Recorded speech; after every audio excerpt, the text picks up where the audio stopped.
пам'ятаю на шовковім полі я полкового знамена, дивлюсь на нього я востаннє у нез'ясованій журбі, всю кров мою всі скидання воно вібрало у собі, всю кров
Прийшли окупанти до нас в Україну, форма новенька, воєнні машини, та трохи поплавився їх інвентар. Байрактар, Байрактар. Російські танкісти сховались з кущі, щоб лаптем посьорбати довбані щі, та трохи у чах перегрівся навар. Байрактар, Байрактар. Приперли зі сходу до нас барани для восстановлення великої страни. Найкращий пастух баранячий хотар. Байрактар, Байрактар. Хто води всяке озброєння різне, потужні ракети, машини залізні, у нас на всі доводи є коментар. Байрактар, Байрактар. Вони захопити хотіли нас зразу, а ми зачаїли на орків образу з російських бандитів. Робить примар. Байрактар, Байрактар. Російська поліція справи заводить, там вбивцю рашистів ніяк не знаходить. Хто винен, що в нашому полі глухар? Байрактар, Байрактар. Веде пропаганду кремлівський урод, слова пропаганди ковтає народ. Тепер нове слово знає цар. Байрактар. Байрактар. Байрактар. Байрактар. Байрактар.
Hello everyone, I'm the Enforcer, and I'm accompanied by Enforcer Matt.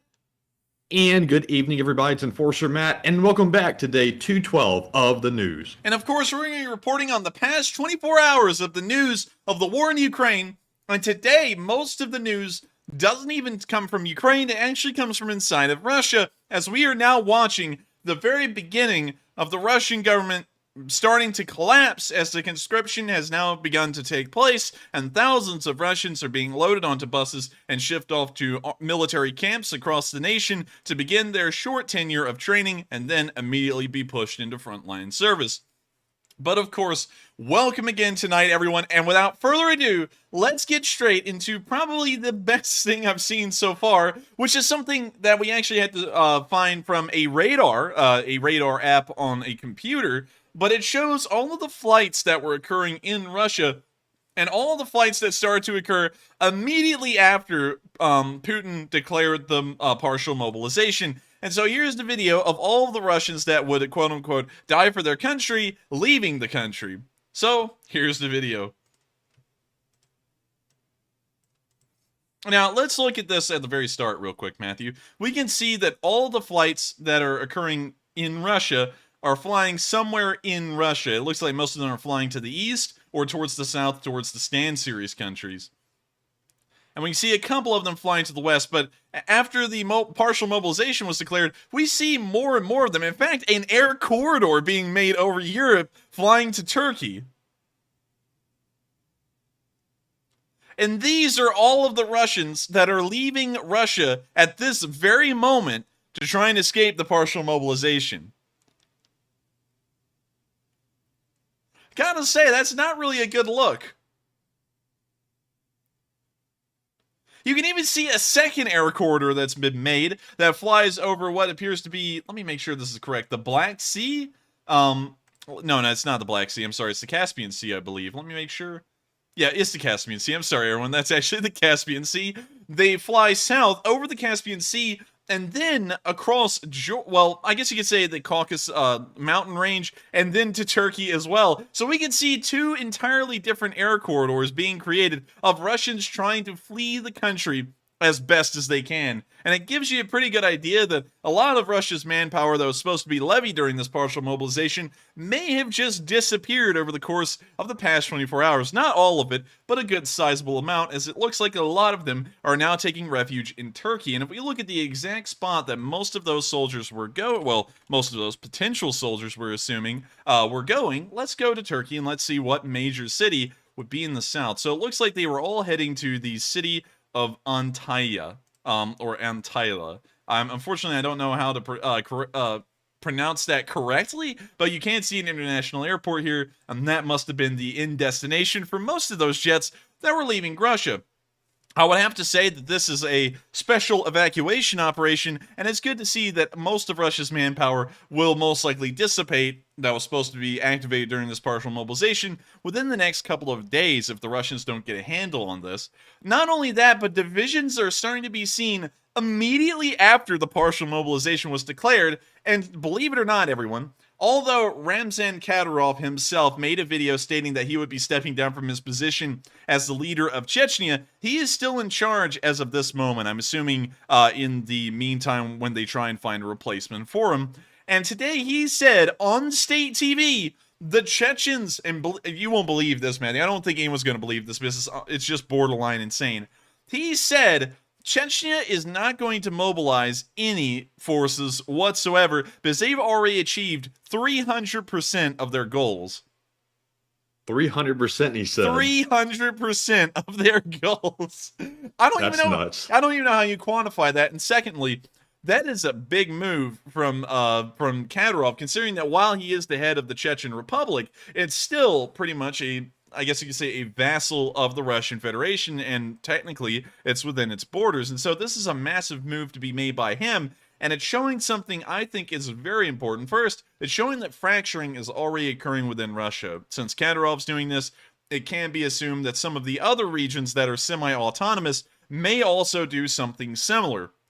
Also, it's showing that apparently on Kadyrov's level, down there, I guess you could say in the more local level of governance, it can be seen that there will be massive backlash if a mobilization was declared inside of Chechnya. And so he's decided not to, so that way he can keep his head. Of course, Putin doesn't really have to worry about that all too much, considering that he's the head of the central Russian government, and so most of the civil unrest that could occur would be far removed. For a guy like Kadyrov, that's nearly impossible, but here's the clip showing him stating there will be no mobilization because 300% of the plans have been achieved. And so, here's the video.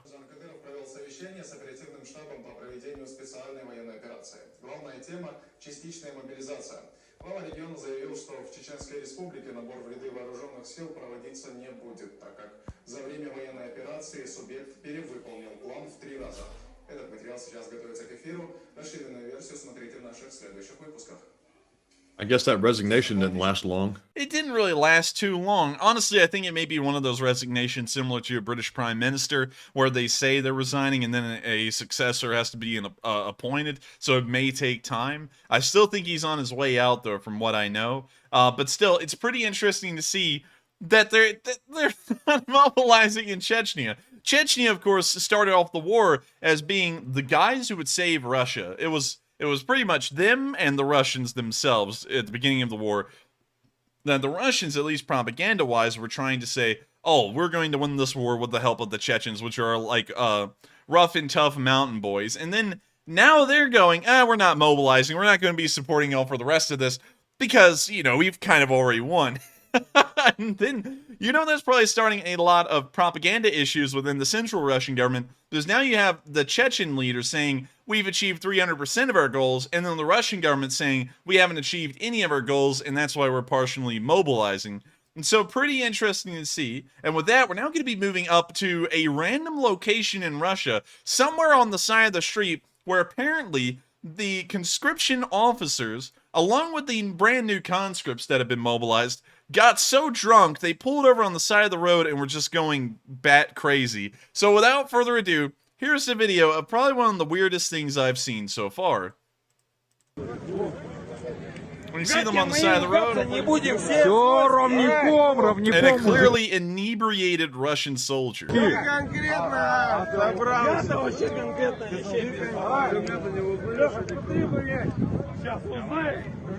Why does it say Pentagon in the video? Great question. I have no idea. But that's it. That's an interesting comment. I was just going to leave that alone. But I don't really know, honestly. Oh, we can see a whole bunch of drunk Russians on the side of the road.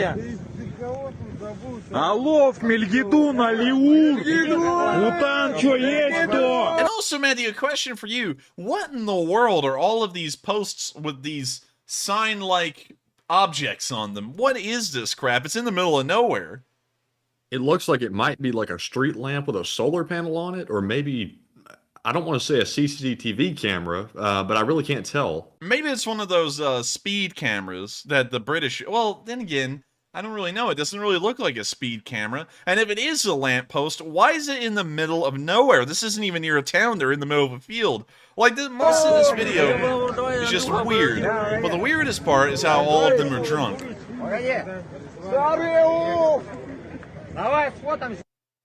And apparently everyone's saying it's solar panel lights. And I've never seen anything like that before in the United States or in the United Kingdom when we went there.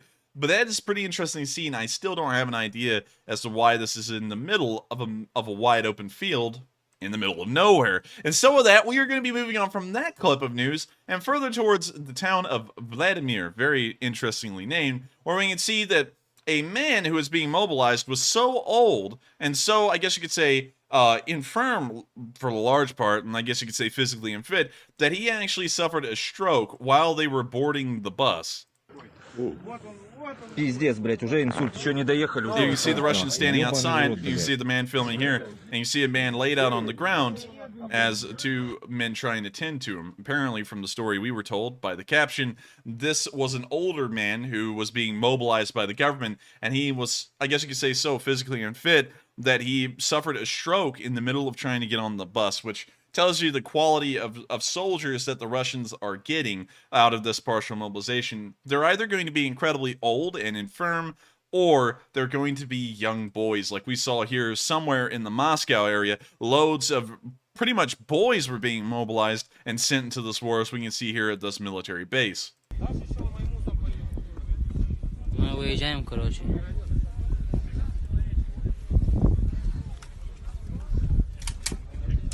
Also gotta say, none of them look too happy about this. Like this guy, no joking around, no laughing or smiling like you'd see with the Ukrainians. There's not even any laughing or smiling on what appears to be perhaps an officer back there, since he is carrying Сообщение paperwork. отличие, ты что, там, L1, если что.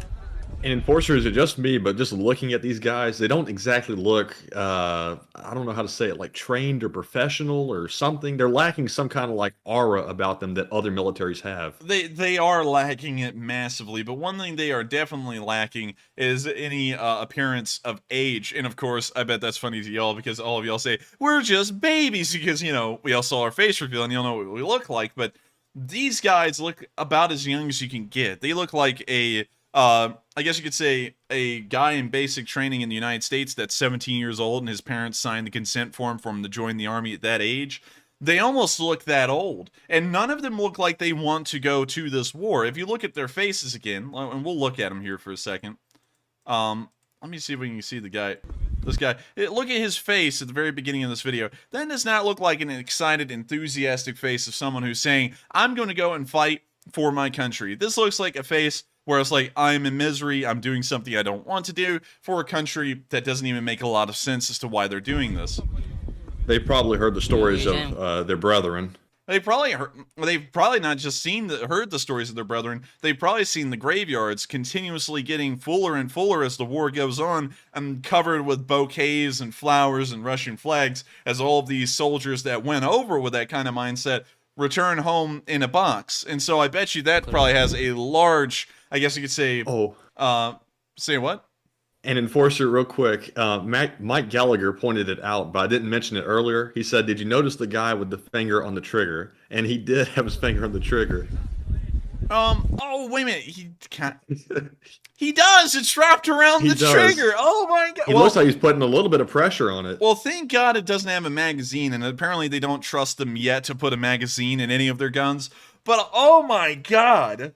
How stupid that shows you they have no training. That's one of the first rules you learn. Just in case if y'all are not familiar with guns, because some of my viewers may have never actually used a firearm, one of the first rules of gun safety is that you always assume the gun is loaded, even when it's clearly unloaded. And so, one of the basic things that you do to make sure that you treat it as if it's loaded is that you ensure that your finger is not on the trigger. If you pull back that trigger and there is a bullet in the gun, it will always fire. And as long as that trigger is not pulled, it will not fire. And when you see this guy right here, if he did have a magazine and a bullet in the chamber, just one quick little nudge of the finger, and that thing would shoot off a bullet into that pavement, and it will probably ricochet and hit someone somewhere.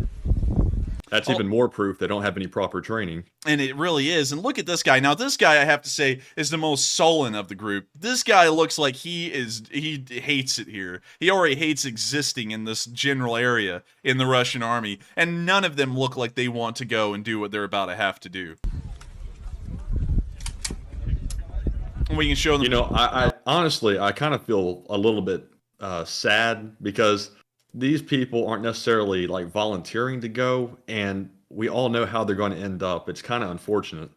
Yeah, it kind of is. You have to feel... I haven't felt sympathy for any of the contract soldiers that the Russians have sent, because they're contract soldiers, and some of them have been coerced, but at the same time, we've seen the atrocities that these soldiers have been committing in Ukraine for months, which of course degrades your, I guess you could say, sympathy for them being in that situation, considering the kind of things they're committing. What these kids, pretty much, are being sent into this war, having no experience, no practical experience to speak of, and no will to fight this war, and now we're going to see how they perform in Ukraine as well, and we already know it's going to be poorly. But also, real quick, instead of focusing on the people, we're going to focus on the equipment in this video, because I would like y'all to notice another interesting thing.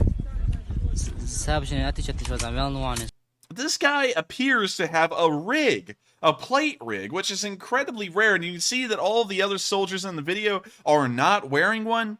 And it's kind of odd to see that this guy has one, because as far as we've seen, A lot of Russians in the war do not have any plate carriers whatsoever, especially soldiers from the DPR and LPR. They're practically missing modern ballistic protective gear. And so it's interesting to see that this guy has one. I wonder why they gave one to him. Если что. Разница там просто. Боня того видео. Круга идешь просто. When you see him kind of like throw up a little laugh, but still, they all look miserable, and it shows you how the conscription is going inside of Russia. Moving on to our last bit of news from the area of Ryazan, although we don't know exactly where this was. We saw that Russian men were being taken off to war. And as their bus was driving off, also it says a certain Russian village name. I tried to pull it up and I could not find exactly where it was. But you can hear all of the wives and mothers of these soldiers crying and wailing as this truck is sent on, well, this bus is driven off, which isn't exactly a good show for the cameras, and it's not exactly going to endear a lot of people to the war effort. And so with that, here's the video. I'm just going to let y'all listen to it because it speaks for itself.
As you can hear, these are certainly not people who will be talking highly of the war effort once they go home missing their husbands and their sons after watching them get carted off in a bus against pretty much everyone's will to go fight in a war that's clearly being lost at this point. Even the Russian public is starting to get a pretty good idea that this is an unwinnable war that the Russians never will have the chance of regaining the initiative in. And I think that this is a very important video to show because these people are never going to say anything positive about this war again. If they had up till this point, their reactions to what's happening right now in front of them lets you know that in this area of Russia, these women, considering that women will most likely be the majority of people left behind in these villages, as the Russians are only mobilizing men right now, although they could mobilize women in the future, although that would be an emergency situation, it is showing that there is definitely going to be a large change, I guess you could say, in the Russian domestic atmosphere about how this war is being viewed, especially now that it's starting to affect more of the common citizen. I know that the Russians are calling these people reservists, but you have to remember, everyone in Russia, like I discussed last night, is a reservist, especially all the men. All men in Russia in between the ages of 18 and 29 are required to serve in the military, and any time after their service, from around, I believe, 5 to 10 years after their service, they could be called up at any given moment during what they call partial mobilization, but it affects the entire male population, to serve again. So in that way, I guess you could say they were more of the inactive reserve in the United States, and it is... But for Russia, unlike here where the inactive reserve is made up of contract soldiers solely who volunteered for service in the U.S. military in the first place, you can't volunteer for service in Russia. It is mandatory. And so all male citizens are affected by this. This may as well be the draft or the selective service in the United States with the scope and the ability that they have to draw from the public manpower. And so with that, that's the end of this video. We're now going to be taking a round trip back down Russia and to Dagestan, which appears to be one of the areas, according to video evidence, where we're seeing the most mobilization efforts occur. And once again, this is starting to lead in the direction of the Russians are once again trying to pick the, I guess you could say, less Rus Russians, you know, I guess you could say the more Slavic Russians, and they're trying to pick, I guess you could say, the more Persian Russians, somewhere, well, the Georgian Russians in the Caucasus area, or further east in the Siberian areas, and they're trying to pick the ethnic Siberians. So with that, here's a video showing them mobilizing masses of men in the area of Dagestan.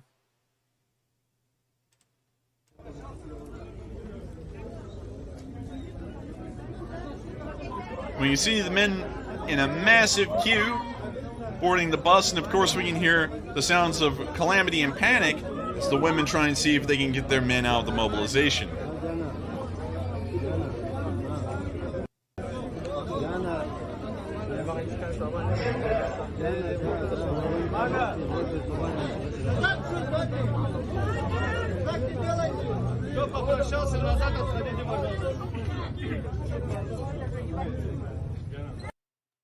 It's very interesting to see, but another interesting side, I would say this one is a little bit more interesting than the one we just showed there, is that there was a very chaotic scene and an argument in between what appeared to be a female Russian recruitment officer or the mother of a soldier that already went to war, and a bunch of men that have now been practically drafted into this war. And so here's the video of this argument. Unfortunately, we don't have a play-by-play translation of what exactly everyone's saying, but you can kind of get the tension and the anger that is being exuded in the film. And so without further ado, here's the video. Мой сын там сначала, с самого февраля воюет. Не надо было. Надо было. Это мой долг. Если надо, я пойду. Сама тоже иди. Пойду. Я не пойду. Мой дед воевал, чтоб ты терпел и Мой кушал. дед воевал за мою родину. Это За мою родину воевал. Да, воевали. Это была война. А сейчас нет. Это политика сейчас. Послушай женщину, мужчина. Женщина, не спорь, слушай меня, а ты не снимай. Я вам короткий вопрос. За мою родину воевал. За кого дети будут воевать? Дети будут за свое будущее воевать. А какое будущее? Будущего за всех, туда пойдут и так умрут они там.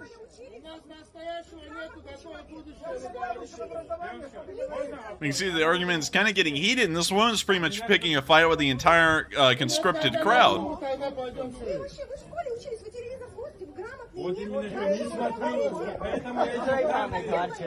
We can now hear everyone for a second took a quick little laugh, apparently at something the woman said, which is interesting. I don't know exactly what she said, but apparently it was something laughable to pretty much everyone there. Что смешного? Вы дома вызовите сюда, не надо У вас дети есть? Есть. У всех есть. А им детям ничего не... 100 рублей. Из-за этого, что нас война отправляет. Now it sounds like multiple people are getting involved in the crowd. 100 рублей. Кто у вас Кто был? какой ребенок получает? Хоть в России был. В России получает сейчас. Сейчас сколько? Сколько? Сейчас 200 рублей О получает. чем вы говорите вообще, мужчины? And quite a large crowd of conscripts in this area, and it looks like the lady, the woman, has picked a fight with all of the conscripted men, and all the conscripted men are returning the fight back to the woman. And it largely seems that none of the men, based off of their body language and what it seems they were arguing, are apt to go into this war at all. Now, I didn't have a direct translation, but the general gist that I had read in the Reddit post, one of the comments, was that the woman said, my son is fighting in Ukraine, and I would go over there too if I could. And so then the conscripted men said, well, why don't you go over there? We'll just stay. And then that's where the fight went from there. So it kind of gives you a little bit of a gist of exactly what they were fighting about. But it's hilarious to see that this woman, and of course this woman is saying this with the security and the shield, knowing that she'll never be conscripted most likely or sent over to Ukraine, that she'll sit there like most up till this point and say, I would go and fight for Russia if they called on me, and then as soon as you say, okay, we're calling on you, go on over there, please, they'll go running for the hills and try and find a place to hide, because as far as we've seen during this war, all Russians, pretty much every Russian who has said, I back the government 100%, we should go to Ukraine, we should fight, and then you tell them, okay, go on over, they will run away. We've seen loads of videos showing that, and I know that this woman here, who's trying to tell all of these men who are having to face the harsh reality of having to fight in a war they don't want to, what really happened. And so that's the end of that little clip in Dagestan, and interestingly enough, you wouldn't believe this, Matthew. Believe assume, take a good guess at the unbelievable news I'm about to say. Russia is starting to collapse. No, that's actually quite believable. China is now saying that Russia should stop fighting the war. No, I don't buy that for a minute. They're just doing that to look good. Now, I'm not exactly sure, because this kind of talk, especially being said in the United Nations headquarters during a General Assembly, says a lot, because that's when a country pretty much states exactly what it is going for and what it wants to do, and there's really no reprisals that can be made or had based off of that. Yet the Chinese, they didn't say it in exactly incredibly strong terms, but they did say that the territorial integrity of the Ukrainians should be respected, and that the entire world, including the Chinese, the Russians, the United States, and everyone, should start working amicably to bring an end to the conflict as soon as possible, which was very interesting to see. Now, before I show you all this video, which is a little bit of a lengthy one, considering that the Chinese made a decent address, this is credited, this specific clip, to France 24, which is apparently a news network within France. However, I do have to say this, just to make sure that we are covered. This does fall under the premise of fair use. This film was made of a United Nations General Assembly, therefore it's being used for news reporting and commentary purposes, and so it does fall under the premise of fair use. We will also be using the audio in this. Well, actually, let me see if we can get some closed captions. Unfortunately, we cannot get closed captions, so I will have to play this with the audio on. The only thing that's said or played in the audio is an English translation of what the Chinese representative is saying. And so now that I've gotten all of that out of the way to make sure that this will be looked at as fair use in the future, which it is, we are now going to play this video showing what the Chinese said today at the UN General Assembly about the situation in Ukraine. I give the floor to His Excellency Mr. Wang Yi, State Councillor and Minister of Foreign Affairs of China.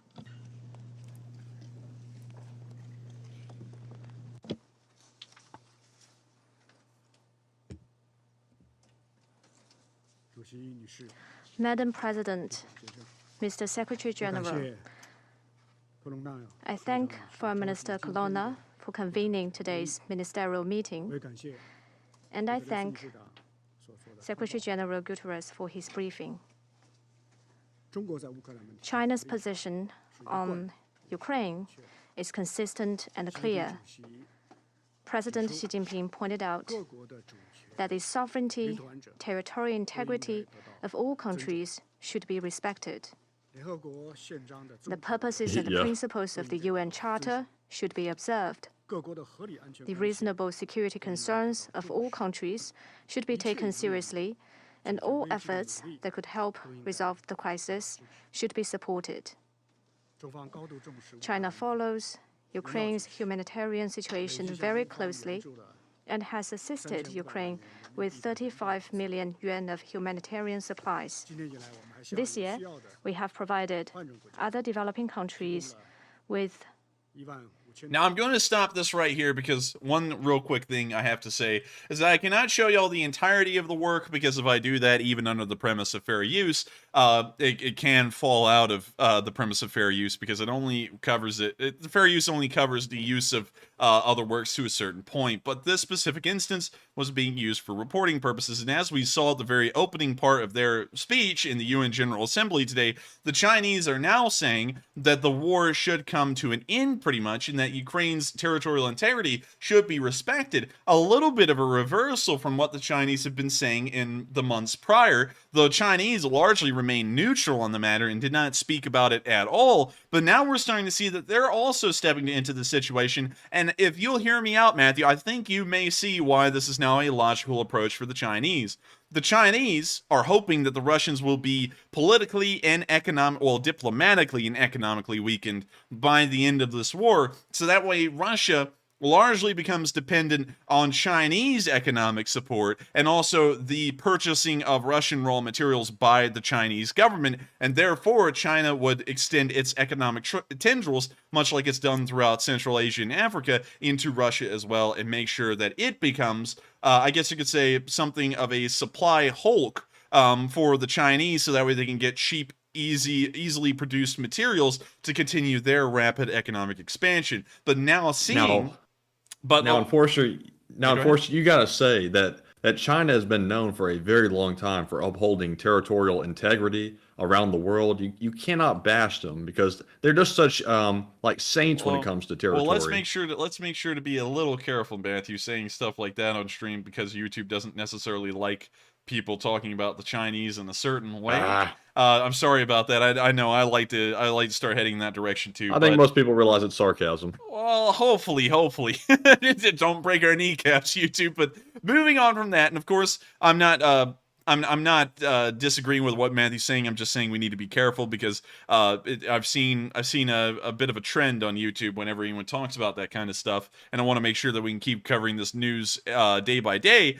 But one thing that's interesting about the Chinese, and continuing on what I was saying, the Chinese have been looking for a supply hulk, which would be the Russians. The Russians would just be literally a never-ending cornucopia of oil and other raw raw materials that the Chinese could use to continue to build up their, I guess you could say, economic prowess at a very cheap price. However, now seeing that the Russians are doing so poorly that they're now declaring a partial mobilization and threatening the use of nuclear arms for about the 8th time, the Chinese are starting to see that Russia is starting to become incredibly fragile and could collapse if the war continues to go on. And so now the Chinese are stepping in, seeing that this cheap, I guess you could say, I'm trying to come up with the right word for it. This cheap provider of supplies and materials in the future could cease to exist because of this war. Now they're going, wait, maybe we need to stop the war because this isn't really great, and Ukraine needs to be respected and their territorial integrity needs to remain intact, because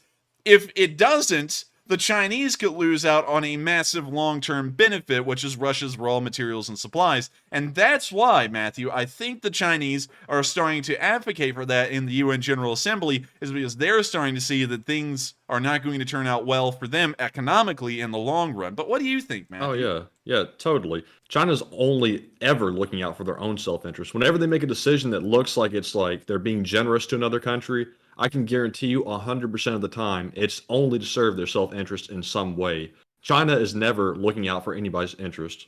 Well, one thing I got to say, though, is much like everyone in the world plays, I guess you could say, the grand strategic game, the Chinese are playing their own. And considering that they are the second largest economic power in the world, they are starting to enter the area where they can start to sphere build. And it looks like they, much like they have been over the past years, and of course this is okay because this isn't criticizing them. You know, that's what YouTube really starts to draw a fine line with. This is just speaking about what they've been doing. The Chinese have been quietly building a sphere of influence through foreign lending, the lending of economic aid or some kind of infrastructure improvements, which then indebts a country to the Chinese practically indefinitely, and then the Chinese get some kind of control over them. That seems to be what they would want to do with the Russians and what they're vying for right now with the Russians in the war in Ukraine.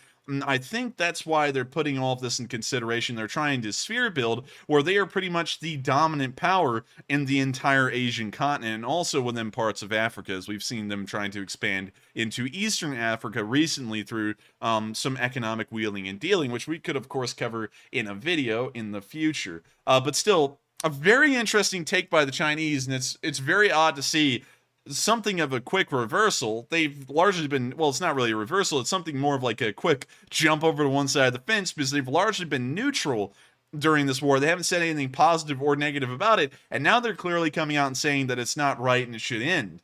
And so with that, that's a pretty interesting turn of events in this news, and we are now going to be moving on into Ukraine itself, finally, to talk about the location unknown news and what's been occurring in the northeastern area of the front line. But before we get to all of that, we're going to have to take a quick pause to address our polls and 3 questions from the chat. And after we address those polls and 3 questions from the chat, we'll then return to the next segment of news. And so with that, what do we got, Matthew? All right, folks. So for our first question segment of the stream, we do have 3 polls to go over, so quite a few. The first one said, do you think that Putin will prevent Russian citizens from leaving the country in the near future? And I saw many people in the live chat saying that he's already prevented people 18 from 60, the males, from leaving the country. And Enforcer, is that accurate? That is correct. The law was passed. However, it may be that Russians are slipping through and somehow getting on flights to leave the country, because who else would be leaving the country if it wasn't those able-bodied men? Indeed. And also, folks, I actually could have worded this poll a little bit better, but I am working with a word limit. I meant to say all Russian citizens, not just the males, but also kids, females, everybody. Is he going to eventually prevent everybody from leaving Russia? But written the way it was, it looks like 89% said yes, it's possible. 7% said maybe so, and 4% said no, he will never do that. So I would have to agree with the 89%. And Enforcer, what are your thoughts? I would have to, of course, agree with the 89% as well. I think he's going to start barring everyone from leaving the country in the future, and they're going to pretty much raise up an Iron Curtain, regardless whether it makes sense or not. Really, the Cold War Iron Curtain made a lot of sense, because if they didn't have it, a whole load of, I guess you could say, communist citizens of the Eastern Bloc or the Soviet Union would have just continued to flow out of the Soviet Union and the Eastern Bloc until there was no one left. But speaking of the modern day, I do think he will certainly do something like that. And so with that, I hope that addresses the poll fairly well. And with that, we are on to the next one. All right. And next up, the second poll said, do you have sympathy for these kids being sent off to fight in Ukraine for Putin? It looks like 51% said yes, it is unfortunate. 25% said somewhat, and 23% said no, they get what they get. Now, personally, even though the third option, they get what they get, seems kind of callous, I can see an argument for that one. However, I would have to be within the 51% that said it's unfortunate, because it's all because of one man. It's because of Putin that these young men are having their lives uprooted and they're being sent to basically die. And I think that's really sad and unfortunate that an old, bitter man is basically just killing the youth of his country. But Enforcer, what are your thoughts? I would have to agree with that entirely. I'm honestly going to have to say I'm going to have to fall within the 25% of y'all who are kind of mixed on that, because one thing that we do know is that regardless how pitiful these guys look, they usually end up in Ukraine committing atrocities and war crimes. As we've seen everywhere that the Ukrainians have liberated, there have been loads, hundreds, if not thousands, of unmarked graves around some towns of Ukrainians that were clearly tortured. Now, I know I couldn't show you all this type of stuff on our news, on the stream, because, of course, it goes against YouTube's community guidelines, but I'd actually seen pictures of Ukrainians who had their teeth pulled out. Each one, it appeared by hand. They also had their fingernails pulled out, and those are clear signs of torture and probably prolonged suffering, certainly. And that gives me a pretty good idea that the average Russian soldier that's currently in Ukraine are committing unspeakable crimes. All of these can't be committed by the FSB or some kind of a high-up special organization. This is being committed by your rank-and-file Russian soldier in the everyday occurrences of the war. And so while these kids look pitiful in Russia, and I feel sorry for them because they probably don't want to be a part of this war, they may start to take out that frustration on the Ukrainian populace in the occupied territories and start committing crimes and atrocities that are unspeakable against them. And so I'm kind of mixed. I'll have to see if these guys go to the front and start deserting, or they start mutinying. I'm not exactly sure. Or they could be like the rest of them and just start committing war crimes and atrocities. I'm not exactly sure. So I'm kind of in that mixed category as well. And so with that, we are on to the next poll, and I hope I addressed that one fairly well. All right. And the next poll said, do you think that China is being truthful when they denounce Russia's war in Ukraine? It looks like 45% said no, they are deceiving everyone. 31% said I'm not sure, and 24% said yes, they mean it. Now, I would have to say 100% no, they are deceiving everyone. I have no doubt in my mind that's what they're doing, because China is going to try to do the same thing in Taiwan. So why wouldn't they support a similar country to their own, Russia, invading Ukraine, which is like Russia's Taiwan, in my opinion? But Enforcer, what are your thoughts? I would have to say, I'd actually have to go with the 23% for one of the first times on stream. I'm going to have to go with the smallest voting minority and say that they probably do mean it for the reasons I spelled out earlier. In terms of the geopolitical game that the Chinese are trying to play and the way they have to, I guess you could say, economically perform, it would make a lot more sense for the Russians to stop the war now and retain, I guess you could say, their national integrity instead of collapse or go into some kind of, I guess you could say, civil war, which would then be extremely disadvantageous for the Chinese. Also, another thing that it appears that the Chinese are trying to do, Matthew, is much like the United States, I guess you could say, made the Pax Americana a long time ago in history and brought peace, by and large, although that's not always the case, to the Americas, both North and South America. It appears that China is also trying to do something similar within East Asia, at least, and make sure that all of its neighboring countries are not embroiled in any kind of conflicts that are not at least directly started by the Chinese. So it looks like they may be trying to create a bit of a stable and peaceful situation around them, so that way they can focus entirely on economic growth and development instead of, I guess you could say, trying to quash border conflicts or any wars that may spill over into their country by a little. That may be another reason that the Chinese are looking at this and now asking the Russians to stop, because if the Russians continue on the way they are, and we see that they continue to collapse at the rate and speed it looks like it is at, the Chinese could be looking at a civil war that is raging along the Manchurian border, which would be, I guess you could say, pretty calamitous for them. They would, of course, have to make some kind of assurances and efforts to show the Chinese public that they are taking the matter seriously and protecting their, I guess you could say, integrity of their border in Manchuria. And that could start putting a little bit of strain on their government and their, I guess, spending policies right now, considering that some funds would have to be diverted towards that defense of the border. So with that... And Enforcer, I have to add real quick, I don't support an ounce of what anything China does. However, I will say...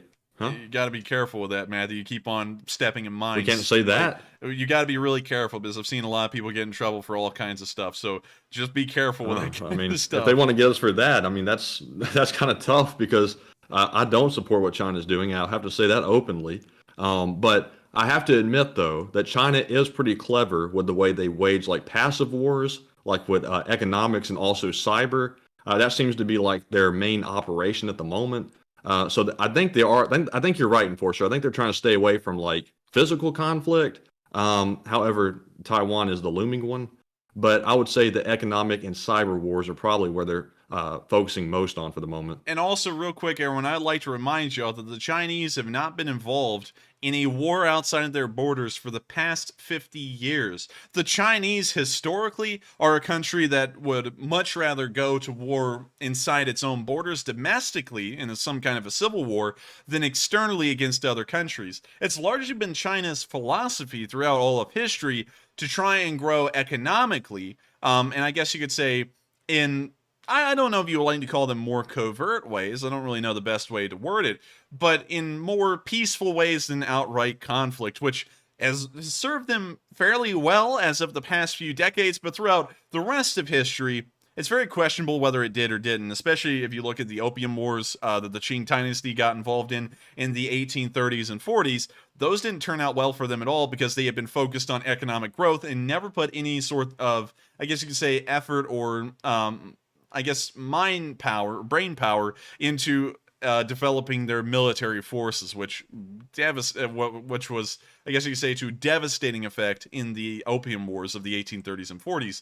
So with that, I hope we fleshed that one out enough. And I know that it's pretty mixed, and a lot of people think that the Chinese are not to be believed here, but if you look at the geopolitical situation and the way they're playing this larger grand strategy game, it would make a lot of sense for them to ask for the Russians to stop this war, because they're not really looking out for Russia growing and expanding. If anything, they would wish for them to be weaker and more subservient and willing to sell their goods at incredibly cheap prices to the Chinese. And so with that, I hope that addresses the poll. Of course, if you have other opinions, feel free to discuss them. One thing I always say, though, is that while everyone can discuss stuff and have differing opinions, don't ever get rude with anyone about them, because of course they are just opinions at the end of the day. I could be right, you could be wrong, I could be wrong, anyone could be wrong, anyone could be right. They're nothing more than opinions at the end of the day on what you're seeing and what you're thinking, and it's also the same for me. So with that, we are now on to the first question of the night. And also, folks, just real quick to clarify one thing, I wasn't directing that comment at the Enforcer. I won't say exactly who I was directing that to. I'll let y'all sort of determine what I meant. But no, I wasn't directing that in the Enforcer, and hopefully he knows that. But anyways, moving on to our Super Chat questions. Up first, we have a very generous $200 Super Chat from Spencer Enoxon. And thank you very much for the very generous support. He says, seriously, glory to Ukraine, and caps lock off Slava Ukraine. And also, thank you so much for the massive amount of support. It helps this channel to keep on running. And of course, Slava Ukraini. And so with that, I hope that addresses the comment fairly well. And with that, we are on to the next one. And thank you once again. And up next, we have a $100 Super Chat from Mark, who says, be careful. China demanded an immediate ceasefire, which the Russians would love. They only have their own interest at heart.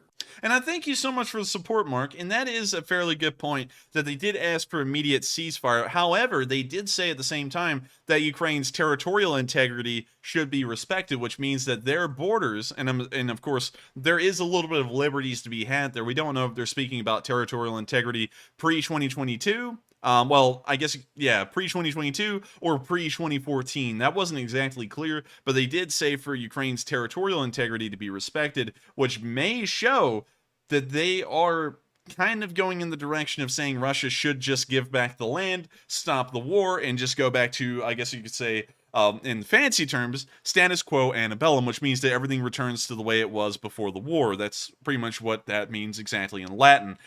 So with that, once again, an interesting point, and that is true. They may be trying to work to Russia's benefit, but at the same time, it wouldn't make a lot of sense for the Chinese, because we got to consider this. This is a big point to me. There are currently 3 spheres of influence. 2 of them are quite sizable, one of them not so much, that are operating in the world. There's the US sphere of influence, there is the Chinese sphere of influence, and then there's the much smaller and much weaker Russian sphere of influence. And the Russians, of course, at any given time, will go directly against the Chinese because it's a rivaling sphere.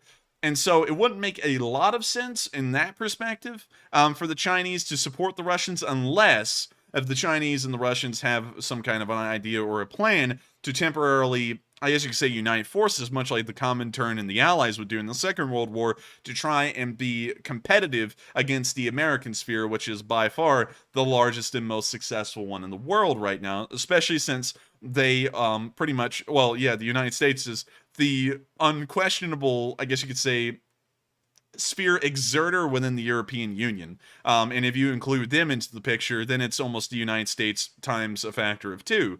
And so with that, I hope that addresses the question fairly well. Great point, by the way, and I do think it should be considered. But then again, the Chinese do have, I guess you could say, things that could make it believable for them to actually start asking for a ceasefire and for the land to be given back to Ukraine. And so with that, we are on to the next one. And thank you once again, Mark, for the massive amount of support and bringing up a fairly good point. I think that's something that should be discussed in a live chat amongst everyone. And so with that, we are on to, I think, the last one of this segment. And it is. And also, thank you very much, Mark, for the support, as well as Spencer. And moving on to our final one of the segment, we have a $50 super chat from John S., who says, "Thank you for the news. I enjoy it. And with that, have a good night." And I thank you so much for the support. I'm glad that you do enjoy the news. And I don't know if he meant good night as and he was leaving right then. I think you might have. Interesting. I hate that you left it, but I hope you're watching this in replay, and I hope you're enjoying it then. And so with that, I thank you so much for the support, and of course, thank you so much for the kind words as well. I'm glad that a lot of people enjoy these streams. Of course, I gotta say this. We don't get everything right. Hopefully, if we do get something wrong, we correct it immediately on stream. But I'm very glad that a lot of people appreciate our news and the way it's covered. I was just thinking about that earlier today. Actually, someone complimented me at college. They said I was really intelligent. I was like, no. I was like, I don't take compliments.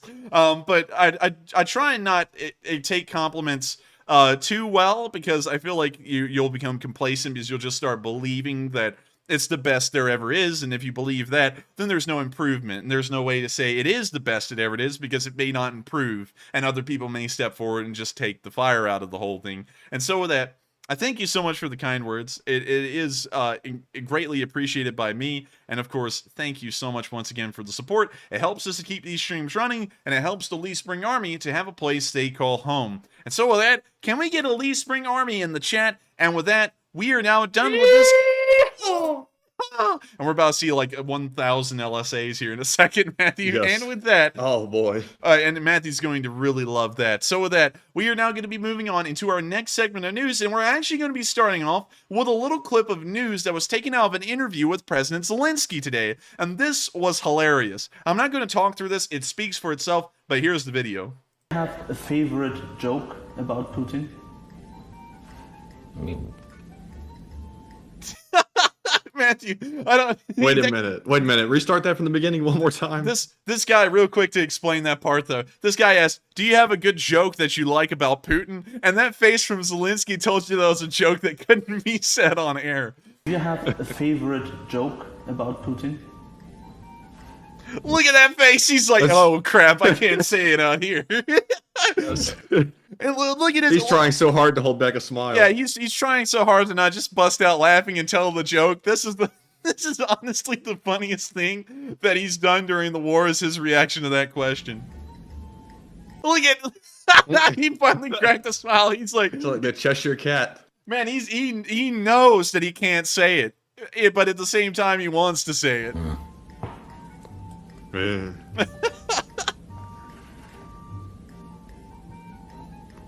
Думаю, так. Не впевнений, що я готовий її розказати. Can you tell us that? And I love how Zelenskyy says, I can't really say it, and then the reporter goes, but can you tell us, though? It's like he just said he can't. And also, another thing, it was a good call by Zelenskyy to not tell the joke, regardless of what it is, because he is trying, at the end of the day, he is still trying to reason with Russian people, and that wouldn't really come over well if that was aired on TV, that Zelenskyy made an incredibly dark joke about Putin's demise or something similar. That may start to alienate a decent amount of Russians from Zelenskyy. So it made a lot of sense for him to not answer it. But I loved his reaction to the question because he was just trying to get out of it the best he could the entire time. Я не впевнений, я думаю, просто ви будете сміятися, а в Росії будуть плакати. Я не впевнений, що це к місту. You can tell us. Це називається чорний гумор. And so with that, that's the end of that video. But I got to go back to the very beginning again and look at his face when he sat there and was like, I can't really answer that question. Look at that. That is the look of... You know, Enforcer, I wonder if he was shocked that the reporter even asked the question is the reason he had that reaction. I don't think so. I think he was more okay with the question, but he knew under no circumstances he could tell the joke at all, and that's what brought up like the comedy of the whole thing. Is that it's like, you know, like the joke's just so messed up that he can't even say it out loud, and he knows that, and so he's got to sit there and tell the reporter no while thinking about this messed up joke. I think that's what brought that face on, but that was hilarious. And I really enjoyed watching that. And so with that, I hope y'all enjoyed it too. And we're now going to be moving on further down the front to our location unknowns. And surprisingly enough, we only have 3 of them today, which is the smallest amount we've ever had. And also, I'm pretty happy about that because we've had the same amount of news to report today, yet the location unknowns are the smallest they've ever been. So starting off, we can see it's a swing and a miss. The Russians fired an ATGM at a Ukrainian BTR-80 and ended up missing it. I don't know how. Here's the video. You see the... Oh, also real quick, before we actually play the video, you can actually see the ATGM kind of scoot nearby the APC on the left side of the screen, and you can also hear the Ukrainian yelling stop, so that way they don't get hit. So here's the video. Start! Start! You can see it whisk right over them. You can actually see a little glint of it here on the side of the screen. Here, whish right over and explode behind them. Now that was really lucky. Now that is pretty suspenseful, and that was incredibly lucky by this crew. Now you see the BTR-80 firing forwards. I'm assuming towards a Russian position. I'm not sure if that's the ATGM and where it came from. But with that, that's the end of the video. And once again, showing the ineptitude of the Russians that they cannot hit a Ukrainian BTR. We've seen the Ukrainians hit dozens, if not hundreds, of Russian APCs moving through an open field at this exact same situation.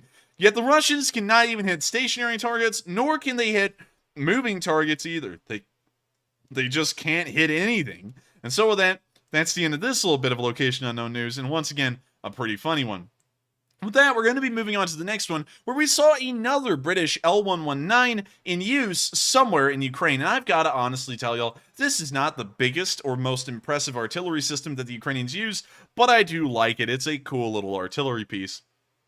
We can now see him fire it, and just look at that. I like that gun.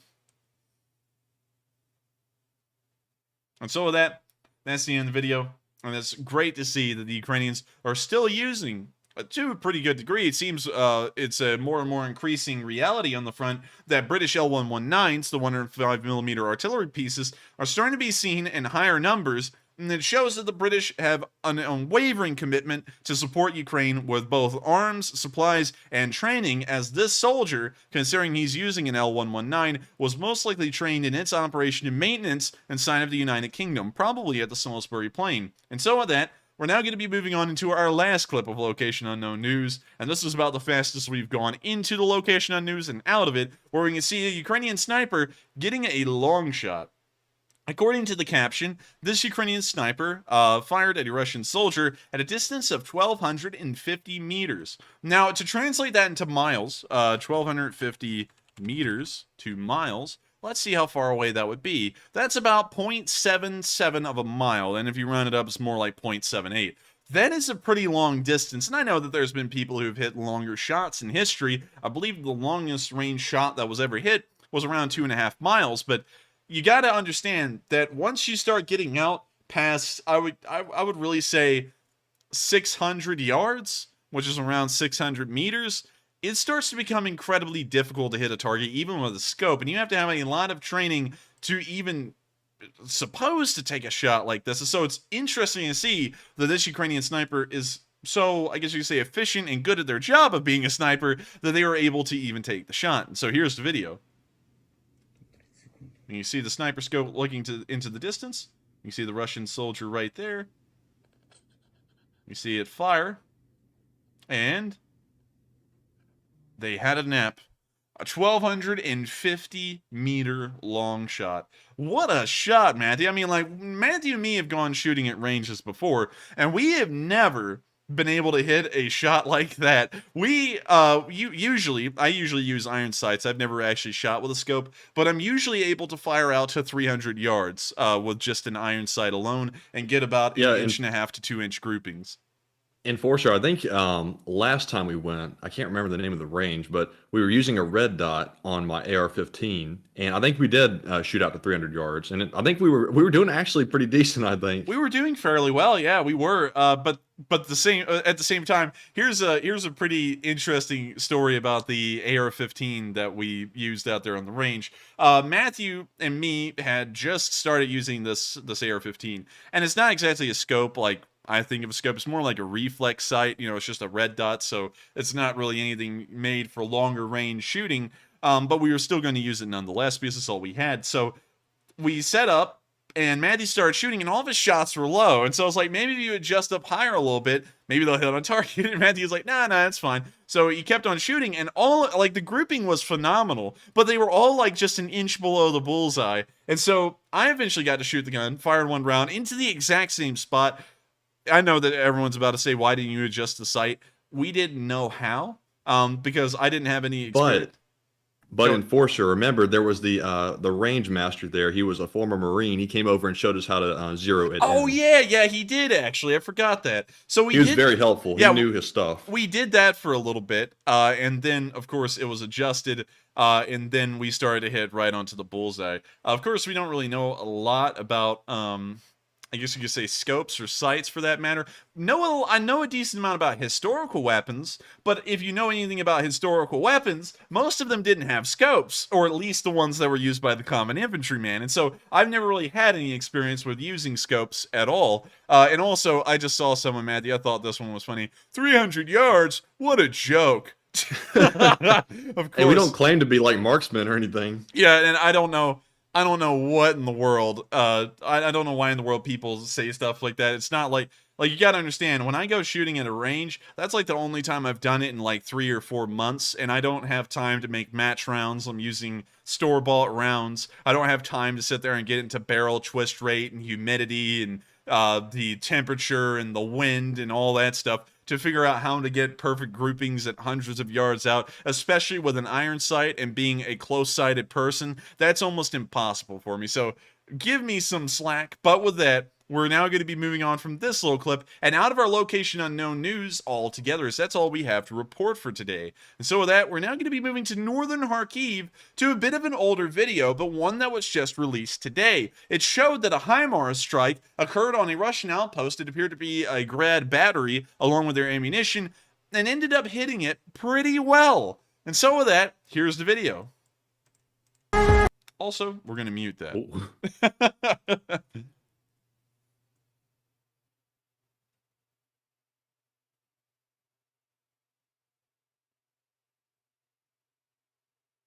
We see the drone looking down onto this Russian position, and we already know, like right there, bad things are about to happen.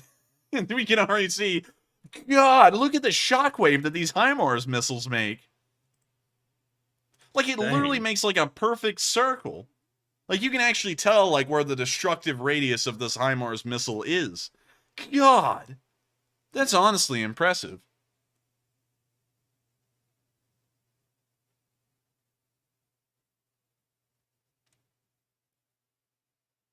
We now see the black smoke of death billowing out of the tree line, letting us know that one of those grads was certainly hit and destroyed, and we can now see its unguided rockets, most likely 112 millimeter, firing off as they begin to heat up and cook off.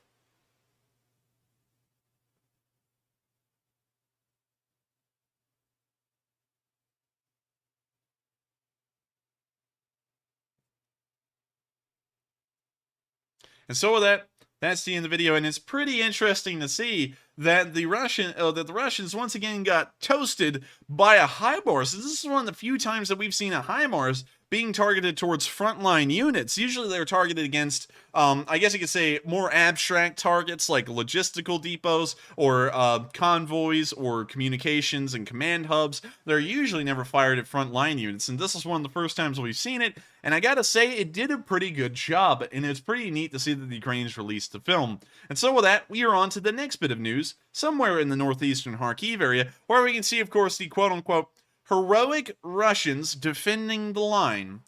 But I want everyone to watch this and tell me something about it. And I'm sure that a lot of people are about to be saying exactly what I'm looking for and say it like, oh, you idiot, because I think that Matthew already gets what I'm about to show. But anyways, here's the video. So we can see the Russians looking into the distance and firing a machine gun onto a hill, and we're assuming that Ukrainian forces are further out on that hill line.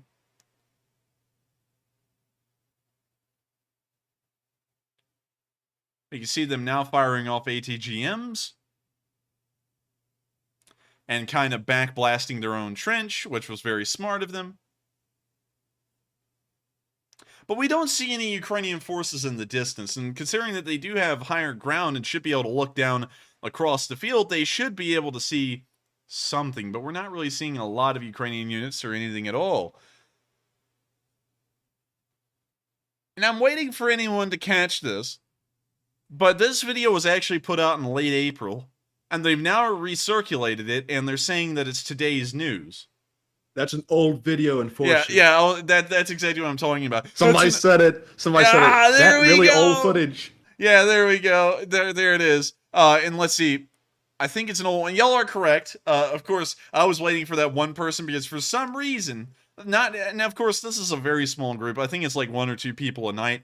I will show an old video, and I will pretty much hint, like I did before this one, that it's old, or I'll say right before I show it that it is old film released today, or shown today on today's news, and then they'll sit there and go, oh, it's old, why don't you do more research, or something like that, and I guess they just never listened to me and prefaced the whole thing. But still, this is a video that came out in late April. We watched this on stream. This was published today as brand new footage, with a caption saying, Russian platoon performing a combat mission to hold the height position in one of the areas near the line of contact with the enemy in Ukraine, September 2022. Russian bots are going back and finding old videos of the war, and they're re-uploading them as today's footage to try and make things look like they're going well. And of course, based off this video, assuming that it is from today, which it clearly isn't, you would think that this is great. Look at the Russian position. It's good. It's on a hill. It's overlooking almost 1.5 miles of ground. If the Russians were in this kind of defensive position, you would assume they're doing pretty good. But the problem is that this was their defensive position about 5 or 6 months ago at this point. They're no longer here. This video isn't even relevant anymore. But the Russian bots would have you think otherwise. And so with that, we're now going to be moving further down the front line, and from that instance of the Russians trying to create a new propaganda coup, and we're now going to be showing off a Russian BMP-2 defensive firing. An interesting, I guess you could say, statement, considering that for a while, the Russians were on the offensive. What happened? I thought they were the second greatest military in the world, according to the Russians. Why in the world would they be on the defensive? I thought they were supposed to win this war in 3 days. That's almost been 3 years at this point. Probably by the end of the war it will be. But here's the video. And also we can hear them playing music, which of course gets an immediate mute. But we see them firing off the BMP-2's gun a little bit.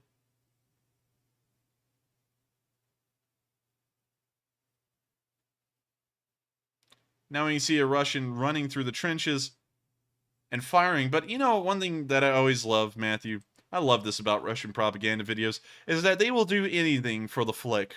Anything for the vine, if you know what I mean. This guy is standing up on the level ground, where if there were Ukrainians in the distance that they were firing at, they would hit him first. They'd hit this goofy goober the second they saw him. And this guy's running up and acting like they're under fire and ducking down incredibly low on the trench to fire off his AK, and the cameraman's just standing there filming him. It's pitiful. It's just so freaking pitiful. Now they decided to get the cameraman in the trench. Now they're just flipping through a whole bunch of perspectives. We can now see them firing off a mortar and a MT-12, I'm assuming.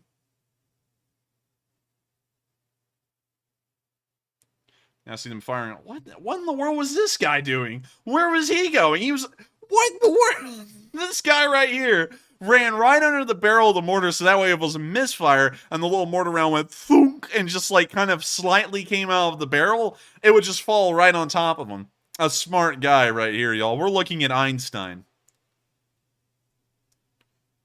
Now see another Russian firing at supposed Ukrainian forces, although we never saw them in the film, and what he's doing clearly shows they're not there because he's not in danger of his life.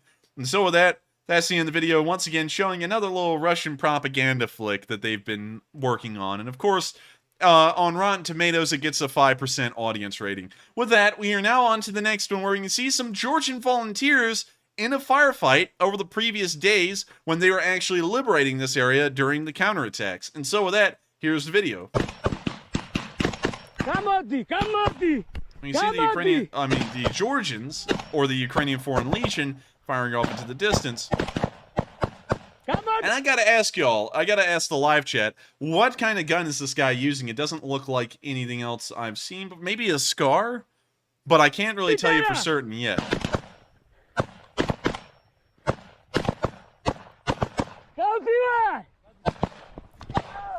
I mean, like, maybe a SCAR? What do you think, Matthew? Let's see. I need to see it one more time to give a good answer.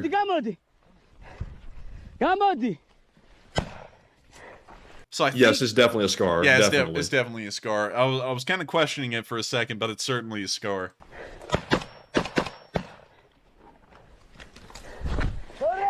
Someone said a Bren 2. I keep on seeing people say Bren 2, and I think it looks similar to the SCAR, but let me check. That folding stock on it gives it away to me. Let's see. Although, does the Bren have a folding stock? No, there's definitely not that. Definitely. I mean, it could. That's too small.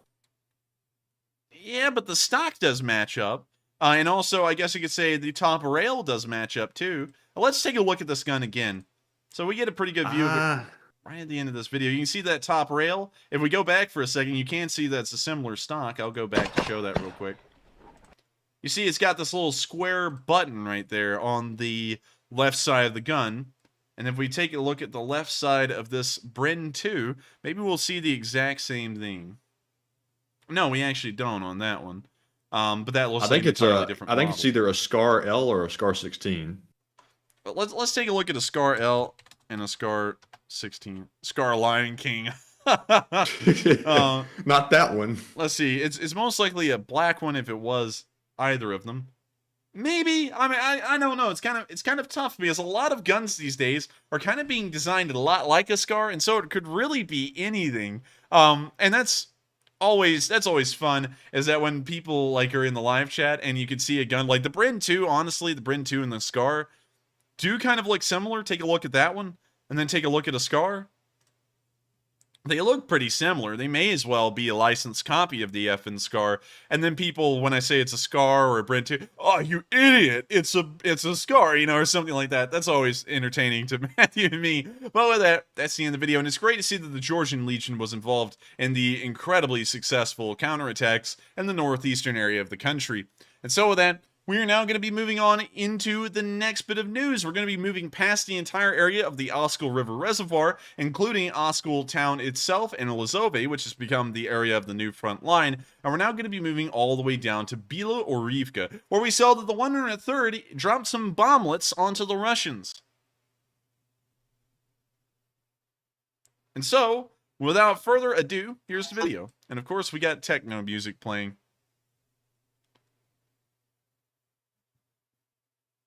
When you see the Russians running for cover into their dugout, once again, digging perfectly straight trenches. I just don't know how they have not learned yet. But then again, they're Russians. It's kind of high hopes to expect that their military learns anything at this point.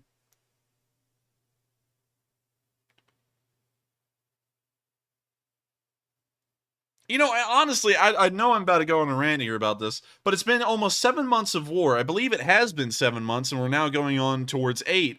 And the Russians still have not learned how to dig a trench. You don't dig them in straight lines like you're laying pipe. You dig them in zigzags.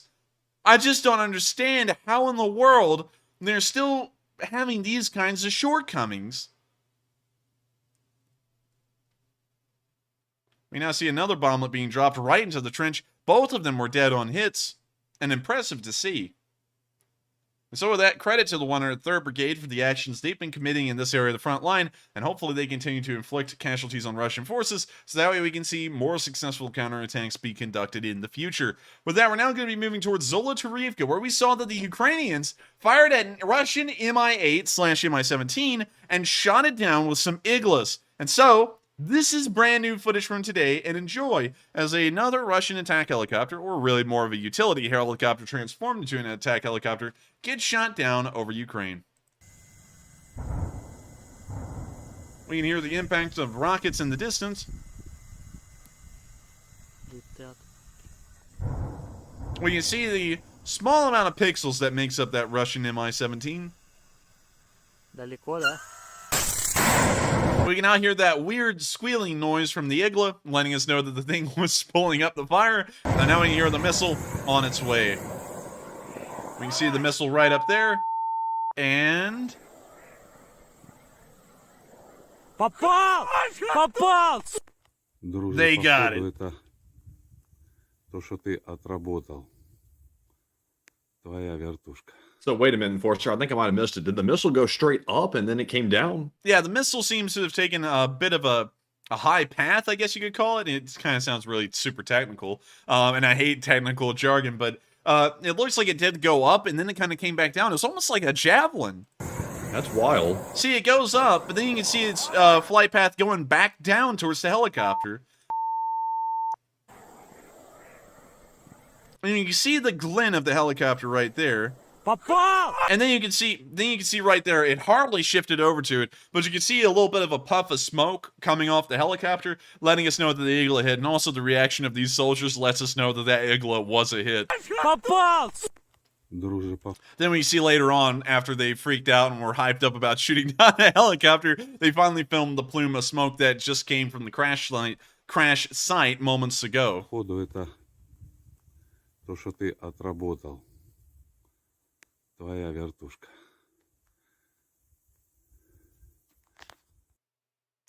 So with that, that's the end of that little video, and an impressive one at that. We rarely have seen recently Ukrainian man-pad forces shooting down any helicopters or aircraft. This is one of the few instances we've seen over the past few weeks, and it's great to see that the Ukrainian man-pad units are still shooting down helicopters, drones, and aircraft at some point, one way or another, on video. And that also confirms to us that the Russians are still taking helicopter losses that are unreplaceable. Of course, we could break down the actual figures and statistics, but I think that's for another time. We do that a lot on stream with the helicopters. And so with that, we're now going to be moving down into our last segment of news, which, believe it or not, we only have a little bit left. We only have the Donetsk news, the Southern Front, and also the news near the Enerhodar and Nikopol city area left before we get to the speech from President Zelenskyy. But before we get to all of that, we're going to take another quick pause to address our polls and also 3 questions from the chat. And so, without further ado, take it away, Matthew. All right, folks. So for our second to last question segment of the stream, we only have one poll to address, and it said, do you consider yourself a marksman? Now, of course, honesty had to play a big part in this poll. So let's see. It looks like 31% said no, but I am proficient. 24% said yes, I am a marksman. 17% said no, I am inexperienced. And 28% said I don't use firearms.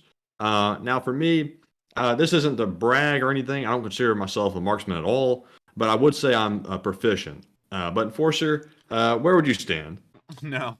Everyone, I don't mean to sound incredibly confident, but I can shoot.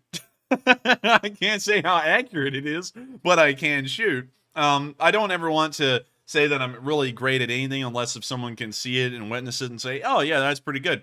So honestly, I can't give you all a true assessment. Considering, however, that when I go to the range and shoot a gun, I'm using a 1903 Springfield. And let me show you all the sights I'm having to shoot through if I can. It's not the 1903 A3. It's only the 1903, the original World War I pattern. Mine was made by Remington in 1942 in the middle of the Second World War, but it was still made off of the older pattern. And so let me see if I can get y'all the 1903 Springfield sight, rear sight. Let me see if I can find that for y'all. Yep, there it is. This is the sight I use when shooting. And I use that pinhole right there. That's what I shoot through. If I could show y'all a picture of what that looks like, it is unbelievably difficult to shoot with that tiny little aperture. It's insanely unbelievable. Let me see if I can find it for y'all. Here we go. This is the sight flipped up. You can see right here, it has your, I guess you could say, yardage marks. Each number is a certain number of, well, like the 1 on the scale is 100 yards. So if you look at the top, that's 2,700 yards range. You're pretty much lobbing them in like artillery shells at that point.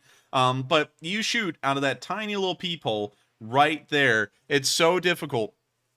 And it's just very challenging, but I enjoy shooting it because it is my 1903. After all, I'm a huge World War I fan and historian, and so it's pretty fun. However, there is a fix to this, but it's a very jank one. If you flip this sight down, there is a little notch right there. You can see it where my mouse finger is pointing, and you can shoot it like it's a normal iron-sighted, I guess you could say, to compare it to anything, an AK-40, an AK-47, or an AK-74. You can do that. However, this sight right here, if you flip it down, that is sighted into somewhere around 550 yards. So if you want to hit someone in the chest, that's around 100 yards. Well, that's a very bad thing to say. If you wanted to hit onto the target at 100 yards, you would have to pretty much aim down towards the ground almost to be able to have that round hit dead center, which is very weird and off-putting, but that's how it works. And that's also something that a lot of American Expeditionary Force soldiers would learn if they were issued 1903s in the First World War, is that if you aim directly at your target,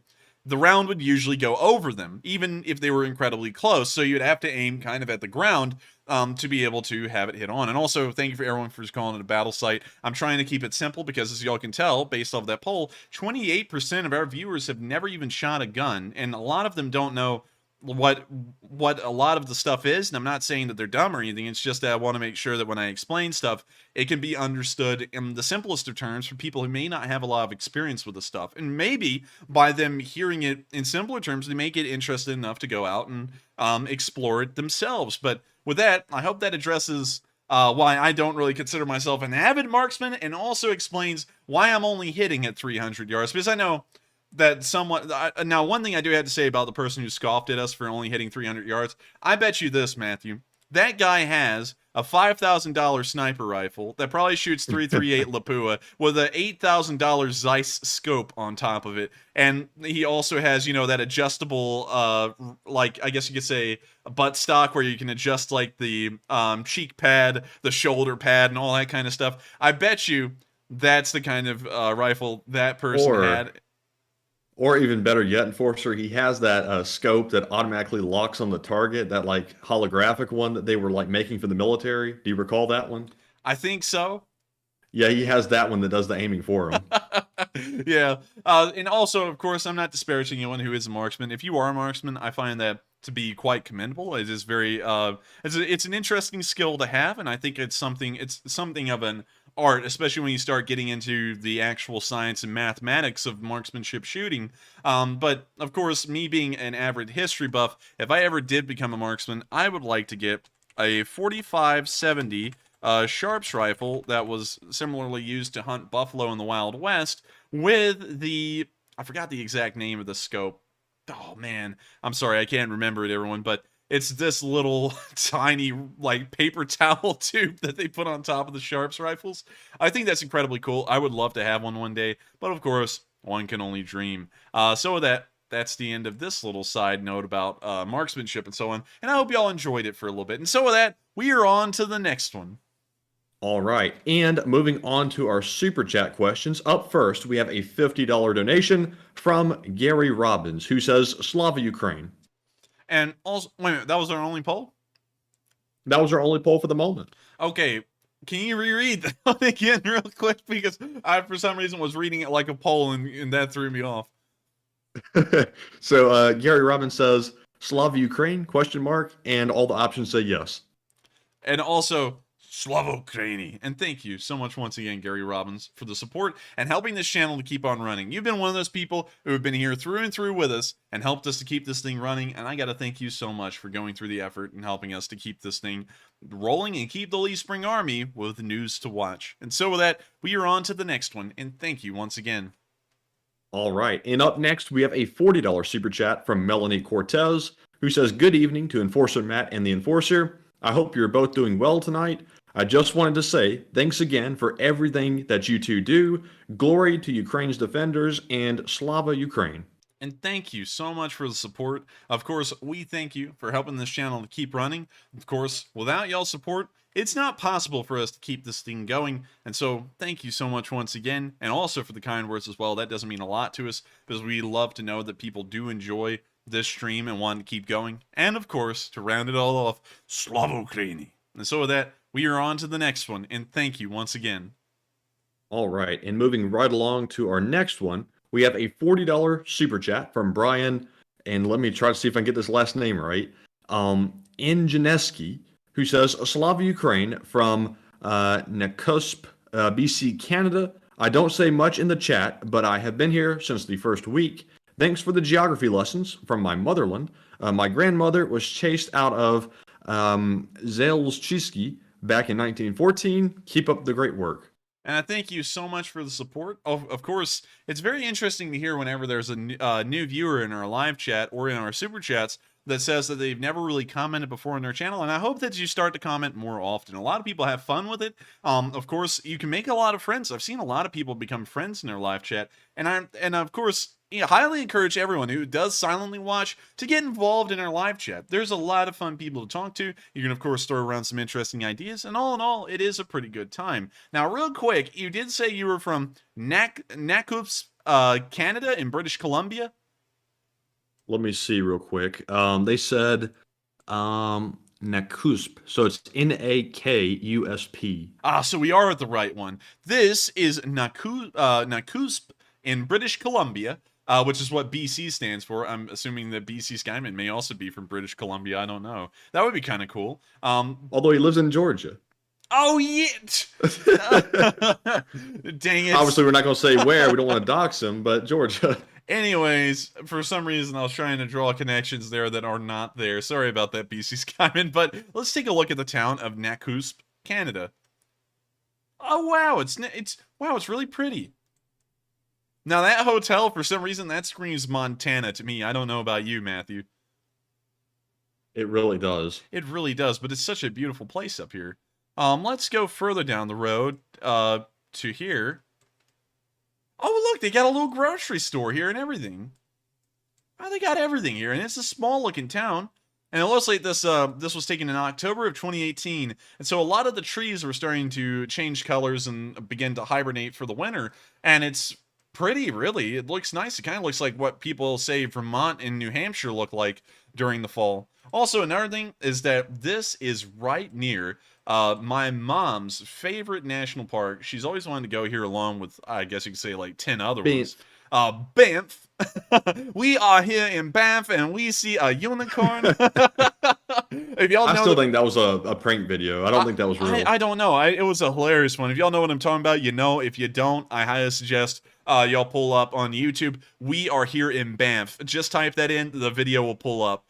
Because the guy says he sees a unicorn and it's a moose. It's the funniest thing. Anyways, we're going to drop down here and take a look at what this road looks like through Banff. And it's nothing but, oh, you can see some nice snow-capped peaks over there, but a lot of trees, a lot of, I guess you could say, conifers, evergreens, if you like to call them that. But wow, these mountains look nice. If only we could see them. Let's see if we can find a place where we can actually see them. Maybe this road. Yeah, we can. That kind of reminds me of Yellowstone in a way. Or the Tetons, really. I think it'd be more so the Tetons. That is really nice looking, I will say. Yeah, I will say. Maybe we'll take a trip up to Banff sometime in the future. I don't know. But with that, I thank you so much for the support and letting us take a look at your town of Conscript in British Columbia. A very pretty looking place from the looks of it. And so with that, I thank you so much. It was your first time commenting, and of course, it was a very nice time commenting too. I thank you so much for the kind words, and of course, the support to our channel, and also allowing us to take a quick little look at your hometown of Conscript in... let's see. I'm trying to think. Was that correct? Was it Conscript, Matthew? Nakusp. Nakusp. I started thinking of ketchup and called it Conscript. But I thank you so much for the support and allowing us to take a look at your hometown. And of course, with that, I think we've reached the last question of this segment, haven't we, Matthew? And that is the last one. And so with that, we're now going to be moving on from this question segment, and thank you to everyone who did throw in some kind words or a question. We, of course, appreciate every single one of y'all, and y'all's support helps this channel to keep on running. And also an interesting thing to me is that we have never run ads on streams. We started to run ads on videos, like the face reveal, because, believe it or not, YouTube apparently pushes the videos more if they have an incentive to, which is kind of... What do you know? Yeah, which is kind of lame. You would think they would just push them if people enjoyed watching them, because it would increase traffic on their platform. But apparently, you have to entice YouTube to promote your videos by putting ads on them if you can, and then they promote them more, which is lame to me, but that's how the system works. And so I went and put ads on those, but I've never put an ad on a live stream. And I'm very glad that we've been able to run these for 212 days, purely through viewer support alone. It's a high honor, it's a high mark to think that y'all enjoy this news so much that we've been able to keep it running solely off of viewer support alone. And so with that, we're now going to be moving on into our next segment of news and our last one for the night, starting off in the village, well, not really the village, but more like the suburb of Orlivka, Yenakivech, or Yenakivech. I'm not exactly sure how it's pronounced, but we do know what happened there today. A Russian train rolled into the town with a massive complement of Russian T-62Ms, fresh from the 50-year-old stockpiles to be used in the war in Ukraine, and then the train station was immediately hit, and the tanks went up in a puff of smoke, as you can see right there.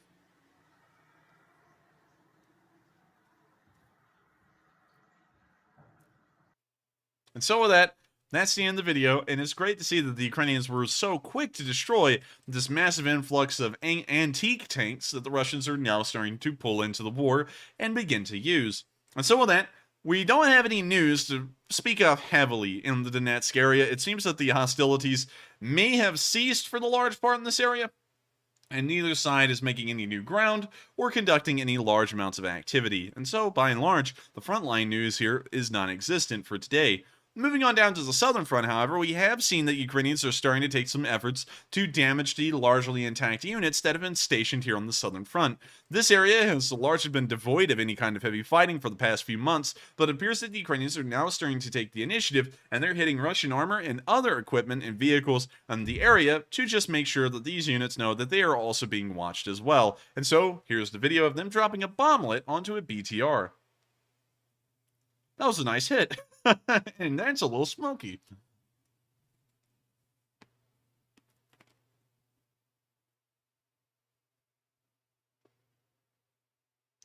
We see that BMP had a little bit of a fiery demise, a little bit of an explosive one. We now see another bomblet being dropped, which then hits near an armored personnel carrier, which we can see at the bottom left. We now see a Stugna being used to hit more Russian tanks somewhere in the distance.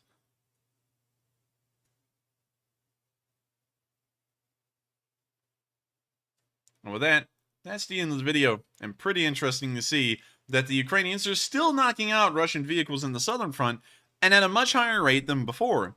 With that, we're now going to be moving on to the next clip, where we can see a Ukrainian tank firing at the Russians at a pretty high elevation, pretty much showing that this tank is being used much like an artillery piece. And so without further ado, here's the video. Also, there's music. So we're going to have to mute that. When we see this T-72B with a high elevation on the gun, we can also see that this is from the commander's perspective, as we can see the hatch of the T-72 in the front. Also, an interesting note, Matthew, a little fun fact about the T-72 and how it works. The T-72 commander's hatch actually has an interesting little trait to it. It opens to the front, and you may be wondering, why would it do that? That kind of seems a little dumb. And interestingly enough, the premise behind it is that it almost serves as a body armor or a shield for the commander. So when they open up the hatch, that hatch should be facing towards the front where the enemy should be, so the commander can largely stick their body out of the tank without exposing most of it to enemy fire. A very interesting little design trait. That's pretty smart. Yeah, it's surprisingly a smart thing that came out of Russia for once. But anyways, here's a video of them firing the tank. We see them fire, and of course they're now going through the reloading process, which is of course done by autoloader.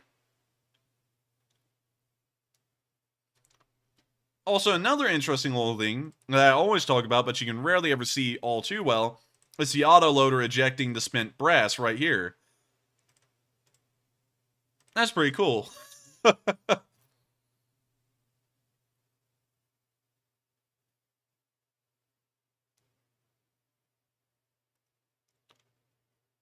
The gun is now ready to fire again. It looks like they may be trying to calibrate and make sure that the shot will be on target. And they've now fired the gun once more. And then the video ends. Still, great to see that the Ukrainians are using their tank force to attack the Russians. We don't know if the rounds hit on mark, but it's still good to know that they are using their tank forces somewhere. And so with that, we are now going to be moving on into our final clip of news from the southern front, showing that the Ukrainians got a Ka-52 today as well. And so here's the video of that. Now we're looking for the Ka-52. We can see it right down there in the field. Just got done flying over a tree line, and so flying over open ground. It got hit near the tail section. It appears that it shot off something from its pylons, and now the Ka-52 is beginning to fly out of control, it appears. But still flying with some forward momentum. There's now a fire that's broken out near the tail section. It's now leaking some kind of a coolant or fuel, as we can see a white streak behind the helicopter.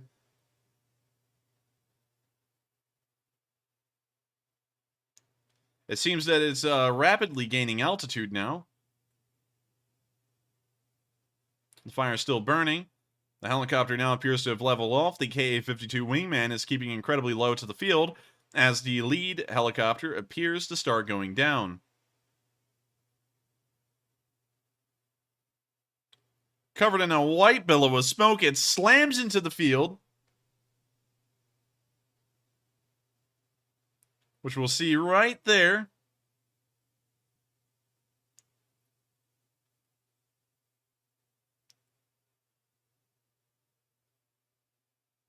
Right there, right at the very end of that video, you saw the Ka-52 hit the field, another one of Russia's finest attack helicopters destroyed. Now, real quick, of course, we gotta do it. Russian helicopter forces. Because the Russians only have a limited number of Ka-52s, so we'll scroll down and we'll go and find the helicopters, so that way we can say how many they have. They have 112 Ka-52s, and so that means when they lose one of them, they're almost losing 1% of their entire Ka-52 force. And so we saw another amount, a single sizable loss to the Russian helicopter forces again, as they've lost an irreplaceable Ka-52. They no longer have the technology nor the industrial ability to produce these anymore, and so each one destroyed is one that will permanently be lost and not replaced for the duration of this war. With that in mind, we're now going to be moving towards the area of Inherdar. And I saw something interesting today, Matthew, and I think everyone else is going to find it a little interesting. I'm just going to let y'all see the video.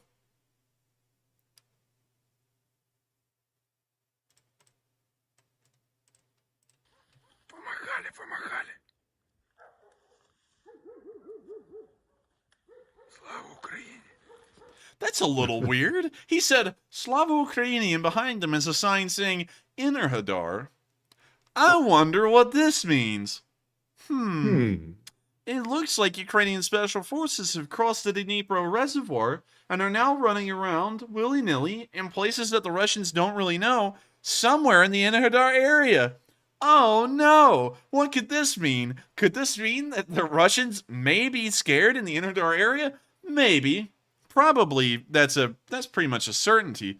But I gotta say, like they said, shh, Slava Ukraine. I gotta say, this is like one of those YouTube videos where someone goes into a restricted area. You know, they're like, we're in the Buron space shuttle hangar, and it's they're not supposed to be there. This is almost like that. And of course, I showed this video because this is a definite certainty. These special forces are not standing under this sign right now. This video was probably released a couple of hours ago. We look at the Reddit post. This was put up 15 hours ago, and this video may have been from days ago and finally released. So with that, it's still pretty interesting to see that Ukrainian special forces are starting to penetrate into Russian-controlled territory in the Inner Hadar area. And so with that, we're now going to be moving on to the Nikopol area, where we heard a report from Ukrainian armed forces that the Iranian drones have finally arrived, and within the past 24 hours, the Ukrainians have shot down 4 of them over the Nikopol area alone. We did see pictures of one of them. This post has now been removed. Sadly, I will not be able to show you all the picture of the one that was shot down, but we did get reports that 4 total had already been destroyed. We were only able to corroborate the one because we only had pictures of the remnants of the single Iranian drone that was shot down, but it is still showing that these incredibly scary, like everyone was freaking out about them a little while ago, that they may be war changers. They are getting shot down out of the sky like every other drone that the Russians have used. And so it doesn't really seem like they're adding a lot or changing a lot to the situation in the war, rather than their existence, and showing that Iran is something of an ally to the Russians, at least right now. So with that, we have now covered all of the news for today. Of course, I have to speak real quick about the Kherson area. There was no news that came out of here today. It was incredibly odd, and I have no explanation as to why. It may show that the counterattack here was entirely a farce, just to make sure that the Russians diverted all of their attention and focus into the southwestern area instead of the northeastern area, and then the counterattack up here went off without a hitch. That may have been the case, as there is now no more news to report from Kherson as of today. And so with that, we're now finally going to be moving up to Kyiv to cover the speech from President Zelenskyy here on day 212 of the war, and after the speech is over, we'll then move into the question segment and answer all of the super chats that have been sent in and all of the live chats as well. And so, without further ado, here's the speech from President Volodymyr Zelenskyy. Українці, українки, всі наші захисники і захисниці. Хочу сказати сьогодні особливі слова вдячності. Вдячності усім нашим людям, які захищають нашу державу, захищають незалежність. Україна вистояла після повномасштабного нападу Росії. Україна змогла об'єднати світ навколо боротьби за свободу. Україна змогла звільнити значну частину території, на яку зайшли російські війська. Україна звільняє людей з російського полону. І Україна змогла змінити хід війни так, що кожен окупант, навіть найбільш неадекватні, відчув, що ми можемо перемогти і рухаємось до перемоги.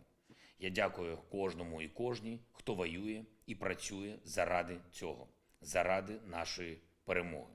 Саме на факт української сили реагує керівництво Росії, яке змінює тактику і намагається втягнути у війну ще більше російських громадян і ресурсів.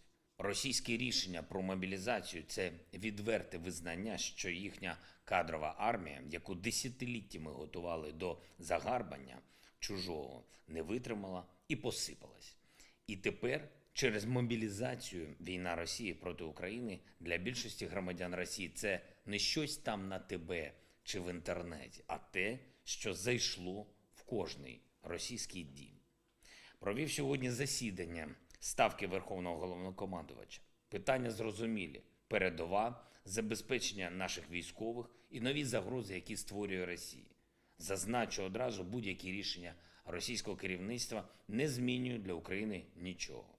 Нас мають цікавити тільки наші завдання.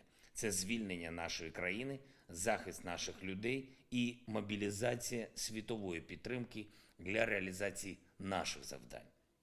Зараз відбувається дипломатична мобілізація всієї міжнародної спільноти. Коло тих, хто підтримує нас, зараз не обмежується лише колом наших традиційних партнерів і тих, хто відкрито підтримав нашу державу після 24 лютого. Нас підтримують тепер майже усі. Ось така реакція на нові російські ескалаційні кроки, зокрема фарс з підготовкою псевдореферендумів на окупованій території демонструє, що відбувалось і в 2014 році в Криму і на Донбасі. Я вдячний усім у світі, хто нас підтримав, хто чітко засудив чергову російську брехню. Вдячний президенту Байдену і усім американським друзям, президенту Макрону, канцлеру Шольцу, президенту Фінляндії і усім нашим польським братам, державам Балтії, пану Борелю, пані Урсулі фон дер Ляєн, Шарлю Мішелю, ОБСЄ, усім європейцям від Ісландії до Румунії, яких Росія більше ніколи не обманути. Дякую Британії за підтримку, Туреччині, Канадо, спасибі. Дякую усім, хто зараз не публічно засвідчує підтримку Україні. Коли Росія заявляє, що нібито хоче переговорів, а сама оголошує мобілізацію. Коли Росія знає чітку позицію України про неможливість дипломатичного процесу після проведення Росією будь-яких псевдореферендумів, усім усе зрозуміло. Росія сама ховає перспективу переговорів своими ж руками. Объясню русским по-русски, что происходит. В городах России прошли протесты против мобилизации. И пусть не массовые, но они были. И есть. И это показатель. Не только в Москве и Петербурге. Мы знаем реальное настроение в регионах России. Мы видим, что люди в Дагестане, в Бурятии, в других национальных республиках и областях России понимают, что их просто кинули. Кинули на смерть. Почему, например, дагестанцы или кто-то угодно еще должны погибать на Харьковщине или под Донецком? Да потому что один человек в России так решил. За всех граждан России. Нет другой причины. Так он хочет. Вы уже соучастники всех этих преступлений, убийств и пыток украинцев. Потому что вы молчали. Потому что вы молчите. И сейчас для вас время выбора. Для мужчин в России это выбор. Погибнуть или жить. Стать калекой или сохранить здоровье. Для женщин в России выбор потерять навсегда мужей, сыновей, внуков или все-таки попытаться защитить их от гибели, от войны, от одного человека. Вы только вдумайтесь в количество людей, которых хотят забрать. Мы точно знаем, что повестки на 300 тысяч людей были напечатаны и подписаны заранее, еще до того, как появилось это решение о мобилизации. Наша разведка это доказала. Но российское руководство готовится забрать в армию до 1 миллиона мужчин. Это то главное, о чем они сейчас умалчивают. А мы знаем, что они будут брать всех без разбора. И не только военных в запасе, а любых мужчин. Любого, кого так запугают, чтобы он боялся уклоняться от войны больше, чем погибнуть на войне. 55 тысяч российских солдат погибли на этой войне за полгода. Десятки тысяч ранены, искалечены. Хотите больше? Нет? Тогда протестуйте, боритесь, убегайте или сдавайтесь в украинский плен. Это варианты для вас, чтобы выжить. Российские матери, не сомневайтесь, что дети верхушки вашего государства на войне против Украины не окажутся. Те, кто принимают решения в вашей стране, берегут своих детей. А ваших детей даже не хоронят. А ми своїх повертаємо. Сьогодні ж відбувся дуже важливий брифінг керівник Офісу Єрмак, керівник ГУРМО Буданов, керівник СБУ Малюк, міністр внутрішніх справ Монастирський. Вони розказали деталі нашої операції по звільненню 215 воїнів, деталі обміну. Ми робимо все, щоб суспільство і світ бачили, як Україна захищає людей і базові людські цінності. Ще раз вітаю 215 родин і всю нашу країну із поверненням героїв. Я дякую всім, хто допомагає Україні. Вічна слава усім, хто воює за Україну. Слава нашому незламному і сміливому народу. Слава Україні! With that is the end of the speech from President Zelenskyy here on day 212 of the news, and that also wraps up our news segment for the night. I thank you all so much once again for watching. If y'all had enjoyed, please make sure to like, comment, and subscribe. We run these streams every single day of the week, except for Mondays at 10 p.m. Eastern Time, and we cover the past 24 hours of the war in Ukraine every single day of every single hour. And so with that, we are now going to be moving into the question segment, where we're going to answer everyone's questions that have been sent in a super chat tonight, and also as many live chats as we can. And so with that, what do we got, Matthew?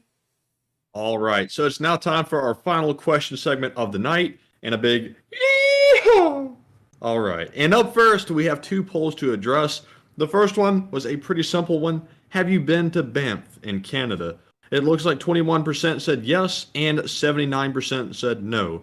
And clearly, I would fall within the 79%, and the Enforcer would too. So Enforcer, would you like to add anything to that? Yes, I would. If you haven't been to Banff, I highly suggest that we go there. Maybe the Lee Spring Army ought to invade Banff, and that's where the nation of the Lee Spring... I'm just kidding, of course, but that's where the nation of the Lee Spring Army should be, is in the beautiful snow-capped mountains of Banff National Park. Also, another thing, I wonder, Matthew, does this land out here look a lot like the Midwest? It does look flat. Yes, it does. It is the Midwest. Just a moment there. I had to get rid of a bot real quick. It does look like the Midwest, actually. Also, dang it. I hate this sometimes, Matthew. Whenever you hide some bots, I don't get to see what they said. And that was one of them. That one was getting clever because it used a Ukraine flag in the name. Interesting. But anyways, it is flat. That's really weird. Because I was looking out here at Saskatchewan, and I was like, wow, that place looks flat. Also, fun fact, everyone, did y'all know that Alberta is rat-free? What? Yeah. Alberta, Canada, for some reason, covets, it worships the fact that they are rat-free. And whenever there's a rat, like, this is incredibly weird, Matthew. Whenever there's a rat that's found, like, you know, like in a town or a city or anything, it makes regional news in Canada that there has been a rat that's found, and they go on this massive extermination campaign to find out where it was from. They take the thing out, they go and find the rest of them. If they are, they take them out too. Like, it's surprisingly nuts. It's an interesting little fact about Canada, and also a special thing about Alberta, Canada. But anyways, now that I've covered a completely pointless fun fact, yes, I've never been to Banff National Park, and Matthew hasn't either, but maybe one day we will make it there, because it does look pretty, and I would like to see it someday. And so with that, we are on to the next poll, and I hope I addressed that one fairly well. And also, real quick, before I move on to the next poll, Lynn DiBiasio said, could you wish my brother, a fellow Lee Springer, a happy birthday? And yes, Lynn, we know you've been around for a very long time. And also, to Lynn's brother, happy birthday to you from the LSA. And of course, Lynn, I'm more than happy to give out birthday wishes. I wish your brother the best birthday ever. This is probably rounding out his birthday altogether, and I hope it's been a fun one so far. And if you are watching along with your brother, I hope y'all are both enjoying this tonight, and I hope y'all enjoyed our little shout out to congratulate you on your birthday. Now pop open the champagne and enjoy the last, I don't know what time zone you're in, but for us it would be the last hour of your birthday. And so with that, we are now on to the next one, and once again, happy birthday. It's always fun to have a birthday, and I hope yours has been great so far today. And with that, we are on to the next poll. All right, and moving on to our next poll, this one said, was it tactically smart to share the video of Ukrainian special forces near the Enerhodar NPP, nuclear power plant? It looks like 57% said yes, it sends a clear message to Russia, 22% said somewhat, I'm undecided, and 21% said no, that gave away their position. Now, on this one, I'd have to fall within the 57%. I think that this will clearly get back around to Russia's high command, and they'll realize that they're in some deep trouble. because some fellows armed with guns are lurking around in the shadows. So, Enforcer, what are your thoughts? That is that's actually a pretty good poll. I was actually interested if people are going to be saying anything about OPSEC in our live chat, and I didn't really see a lot of it, but I'm glad this poll addressed it. Now, real quick, to give a little bit of an editorial about as to why I showed that video, y'all all know that I respect Ukrainian operational security like no other. I make sure that we don't really say a lot about what exactly the Ukrainians are doing or where they are, but there was a little bit of an exception tonight, as that video clearly showed a sign saying that they were somewhere in the area of Innerhadar. The reason why I showed this one clip, which does I guess you could say it does sort of get into the realm of violating operational security in a way, there's a couple of reasons. First, it was made by special forces, and there would be no way, unless if they were to give away their position on the internet, to upload that video while they're still at Innerhadar. So we know for sure that that team apparently crossed back over the reservoir, back to Ukrainian territory, and then uploaded the video from there, probably days, if not weeks, after that actually happened. The second thing that I showed it for is that it's a little bit of psyops in a way, which I haven't seen psyops in here tonight. Have you, Matthew? I haven't. I think he's taking a hiatus. I think he may be taking a little bit of a break. But it's psyops in a way, because anyone who is watching the stream that is a Russian bot or maybe associated with the Russian government, they will see that, and if they haven't already, and they'll be flipping out because there were Ukrainian special forces so close to Innerhadar that they did not spot or find that they actually took a video under the sign. That's just breaking every single kind of, I guess you could say, perimeter that the Russians have made around that power plant. So with that, I hope that addresses why I did it, and for that reason, of course, I would have to fall within the 57% that said that it's a good, clear message to send to the Russians, because it doesn't, for the reason that I listed the first one, I don't really think it's violating operational security all too much. And so with that, we are on to the next poll if we have one, and if we don't, we'll move straight into the questions. All right, and that was our final poll for the moment, so we are moving right into our Super Chat questions. And up first, we have another $100 Super Chat from Mark, who says, "Keep going, guys. I just love hearing my name. Well done on building not just a site, but a community. LSA, whatever the heck that is, from New Zealand, Canada, and now Bend, Oregon." Bend, Oregon. Let's pull up Bend, Oregon. I guess you could say, you kind of bended around the place, didn't you? I'm just playing with you. Let's take a look at Bend, Oregon. All right, so let's drop down into downtown here, and nice. It's actually, wow, it's really nice actually. I like the pavers they made the sidewalks out of. We can also see some used books, which are always nice. Also, there's some Disney stuff right there. I can't get copyrighted for that though, because that's just in the public realm, I guess you could say. Let's go to a neighborhood like this one. Let's see what this looks like. Wow, this is a really nice place. Like, this is what I had imagined, like, a place like Colorado Springs to look like. I've never been there, but maybe one day I will. Pilot Butte. State Scenic Viewpoint. Oh, that is a scenic viewpoint. This is a nice little place. Also, look at this tree. That thing looks old as Methuselah. Wow, I like this. This is a very nice little town. Maybe one day we'll take a trip out there, Matthew. Maybe so. Maybe so. Maybe so. And so we'll have to bring the cameras. Bring the cameras. We'll have to do something like Tom Scott. I am here on Pilot Butte Neighborhood Park, and what we're standing on is actually an active volcano. Or something like that. Honestly, I love Tom Scott. I know that someone's about to say, "Oh, you dissed on him." I actually respect Tom Scott a lot, and I like his videos. They're always interesting, and they always put out loads of information in an incredibly short amount of time. I respect the format, and also like the guy. He's a very good guy. But that is a really cool town, and maybe one day we will go here. It looks like the golf course. Now one thing that I have to make as a quick aside, I do not understand. Golf is of course a huge sport, but I don't understand how golf courses are made in like arid environments, and whoever runs this golf course is like, it's fine, because it's just so weird looking. You know, you got all of this arid landscape around it, and then you got these lush green golf courses like they're in the middle of Scotland. It's just so weird to look at. But anyways, with that, Bend, Oregon does look incredibly nice, and I like it a lot. Wait a minute. Is that a blockbuster? That's a blockbuster! Oh, is that the last one in the whole country? Is it? Wait a minute, let me pull that up. The last blockbuster. I think it might be. That's apparently a film as well. It's a movie too? What? The last blockbuster. Oh, it's a documentary. It's in Bend, Oregon. It's the last blockbuster in the country. Oh man, you gotta send us some pictures of it. Is that cool or what? That is freaking neat. In case if you are one of my younger viewers, which most likely most of you are not that young, Blockbuster used to be the older version of Netflix. You would go into the building and you would rent movies. It was kind of like a bookstore in a way. You would like pick out, I guess, you know, like a book and kind of rent it the same way you would check out a book from a public library. You would watch it and then return it. Back when I was a kid, these were still around in Alabama, and we would go to them, and we would sometimes find movies to watch.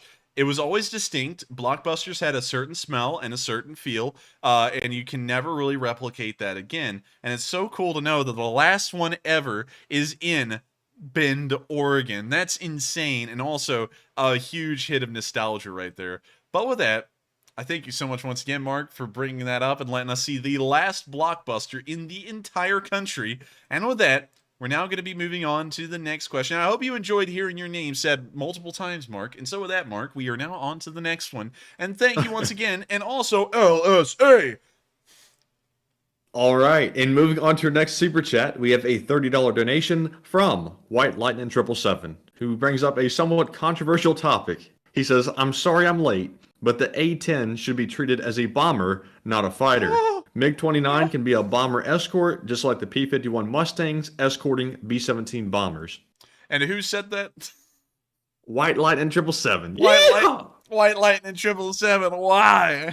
Why? You've opened up Pandora's box. We can't close it. But I thank you so much for the support, White Lightning 777. And I actually don't think the A-10 could be used as a bomber. Using an A-10 as a bomber would be tough. It carries a decent payload, but then once again, it is slow, and so it can't really fly at the high altitudes that would be needed for it to be, I guess you could say, a conventional bomber. I think a bomber that would fit that role the best is one, like you said, a B-1 Lancer or a B-2 Spirit. And I don't think the U.S. will send either of those to Ukraine for sure, but still, it is an interesting concept. I will say that. I do not want to start the firestorm in the live chat again about the A-10. And so with that, we are on to the next one. And thank you so much for once again for the support, White Lightning 777. And I hope I was able to address that comment fairly well. And so with that, we are on to the next one. All right. And next up, we have a $20 super chat from SuperBonker9000, who says, NAFO, nuff said. Please choose a question from the chat. F Putin and Slava Ukraine. And Super Bunker, thank you very much for the kind words and the support. And this live chat question is sponsored by NAFO, Super Bunker 9000, who says, wait a minute, not who says, I'm moving on to the live chat question. And it goes to Pete Walton, who says, if Putin is ever assassinated, would it be by Russian general or mafia? I have a feeling it would be by the Russian military. Usually, historically, if we look at coups that were successfully pulled off or pulled off at all, even if they were unsuccessful, most of them originate with a massive amount of civil unrest and then support from the military. If you look at the Russian Civil War, it started off with massive amounts of civilians rioting in the streets. Well, citizens rioting in the streets. Y'all know my whole thing about citizen and civilian and all that. It started off with loads of citizens rioting in the streets, and then the military joined them and began to mutiny. And that's when a successful overthrow was achieved against the czars, and then they were killed. Generally, when you think about all of history, I could bring up loads of examples, it always requires the military, not the mob. Like, the mob is just an organized crime syndicate. They never get powerful enough to really overthrow the government. They can have a lot of sway on it, but they can't really actively change its direction to their whim. The military, however, can. I guess you could say it's the only social element that can do that. And that's why you'll see in the modern world a lot of, I guess you could say, a lot of modern first world countries that have democracies, usually the person in charge, like the president of the United States in America, is the commander of the military. That's sometimes divided in other dictatorships, or the command of, I guess you could say, the dictator in some militaries is incredibly weak, and it more so relies on the generals below them almost entirely. That, of course, is different in the United States, the United Kingdom, pretty much everywhere else, and also, in a way, in Russia. However, that is a little questionable. And also, it's really questionable whether that even matters, because if you piss off the lower ranks, the enlisted men, so much, that's the bulk of the manpower in the entire Russian military, and if they turn against you, does it really matter if you have the officers that are loyal to you in charge? That's a whole other question in its own right, but I do think that to answer that question, it would most likely be the military that would take Putin out. It wouldn't be the mob. And so with that, I hope that answered the question fairly well. And thank you so much once again for the support and, of course, helping this channel to keep on running. And with that, we are on to the next one. And thank you once again for sponsoring it. And I've got to say, real quick, to Pete's question, personally, I don't see a difference between the Russian mafia and the government. To me, they're one and the same, because the government operates like the mafia, basically. But what do you think about that, Enforcer? It's kind of true. Really, though, it's almost like the mob, at least in Russia, is an extension of the government, considering that Putin kind of made the oligarchs instead of the other way around. And that's also why you'll see that the oligarchs run in fear whenever Putin starts to look their way, is because they know that he made them and he can also unmake them in a way. So with that, I hope that addresses that fairly well. And also, I saw a message that you hid real quick, Matthew. And I'm not going to cover it all too much, but one thing I will say, though, is that I try and appease everyone. But if you're that passionate about your beliefs about the stream, and you find things to be that unbearable, there are other streams out there, and I wish you the best of luck in watching them. And so with that, we are on to the next one. All right, and next up, we have a $20 super chat from Oats Air, who says, these streams are perfect to listen to while machining parts for the U.S. military. So let's get a question from the chat answered. Slava Ukraine. And Oats Air, that's pretty cool that you're out there machining parts. I wonder what you're making. You probably can't tell us. But that's pretty cool. So this live chat question is sponsored by Oats Air. And it goes to, let's see here, I'm trying to look for a really good one here. Brian Springburn says, did you cover Congress wanting the Pentagon to give Ukraine Predator drones? I did not, because it seemed to be a dead end from what I could find. Apparently, the drones were almost out of the question. The U.S. said they wouldn't send any, and it was kind of lame, really. You know, it's like, how come the Ukrainians can get Bayraktars, but they can't get Reaper drones or Predators? That didn't really make a lot of sense to me. So, you know, I didn't cover it for that reason, because it almost ended up being a slam door in the face with how it turned out.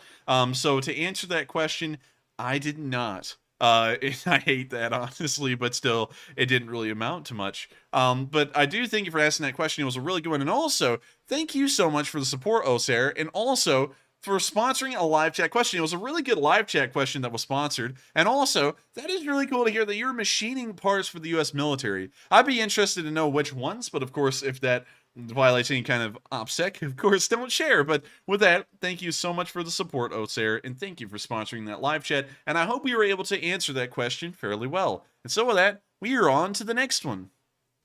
All right, and next up, we have a $20 super chat from Spencer Anoxon, once again, who says, I agree, F Putin and Slava Ukraine.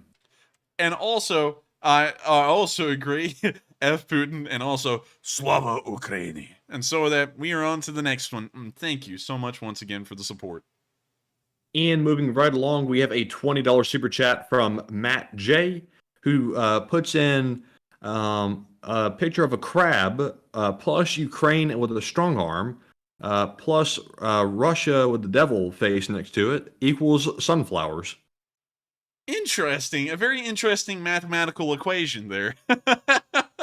But of course, it is appreciated. And if I'm understanding it the correct way, I would have to agree with the equation and as a mathematical product. And so with that, I thank you for the support. I hope that does address the comment fairly well. And with that, we are on to the next one. And thank you so much for helping to keep this stream rolling.